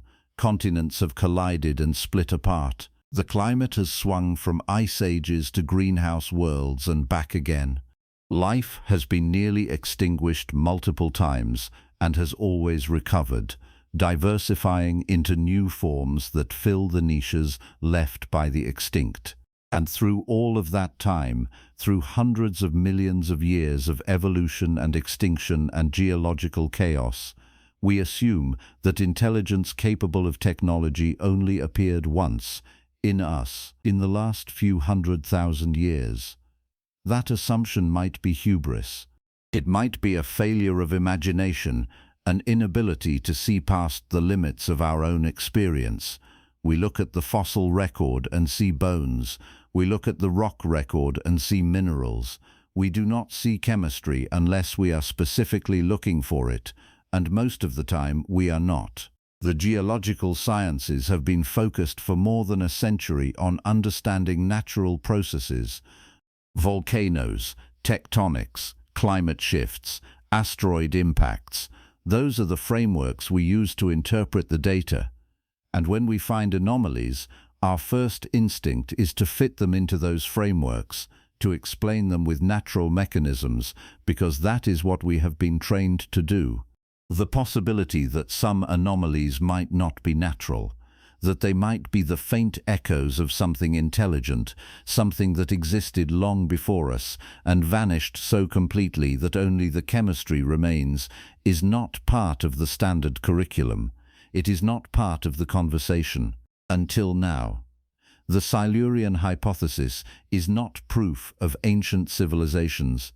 It is a framework for thinking about what proof would look like and where to find it. It is a call to expand the search, to look beyond bones and buildings and ask what other kinds of evidence might persist. And it is a reminder that the absence of evidence is not the same as evidence of absence. The geological record is incomplete. The fossil record is biased. And the timescales involved are so vast that entire epochs of history could be missing, eroded away, subducted, or simply buried so deeply that we have not reached them yet. The Earth has secrets, layers of rock that have not been drilled, sediments that have not been analyzed, chemical signatures that have not been measured. And somewhere in those secrets there might be answers to questions we have not thought to ask. Are we the first? Probably. The evidence, such as it is, points that way, but probably is not the same as certainly. And the more we learn about the limits of preservation, the ambiguity of chemical signals, and the efficiency with which the Earth erases its own history, the less certain that answer becomes. We are standing on a planet that has been recycling itself for billions of years, and we are assuming that we are the first intelligence it has ever produced because we cannot see anyone else. That might be true. Or it might be the ultimate failure of perspective, the inability to recognize that the absence of obvious evidence is exactly what you would expect if previous intelligences had existed and then vanished into deep time. The humility that realization demands is profound. It means accepting that our place in the universe is not guaranteed, not special, and possibly not even unique.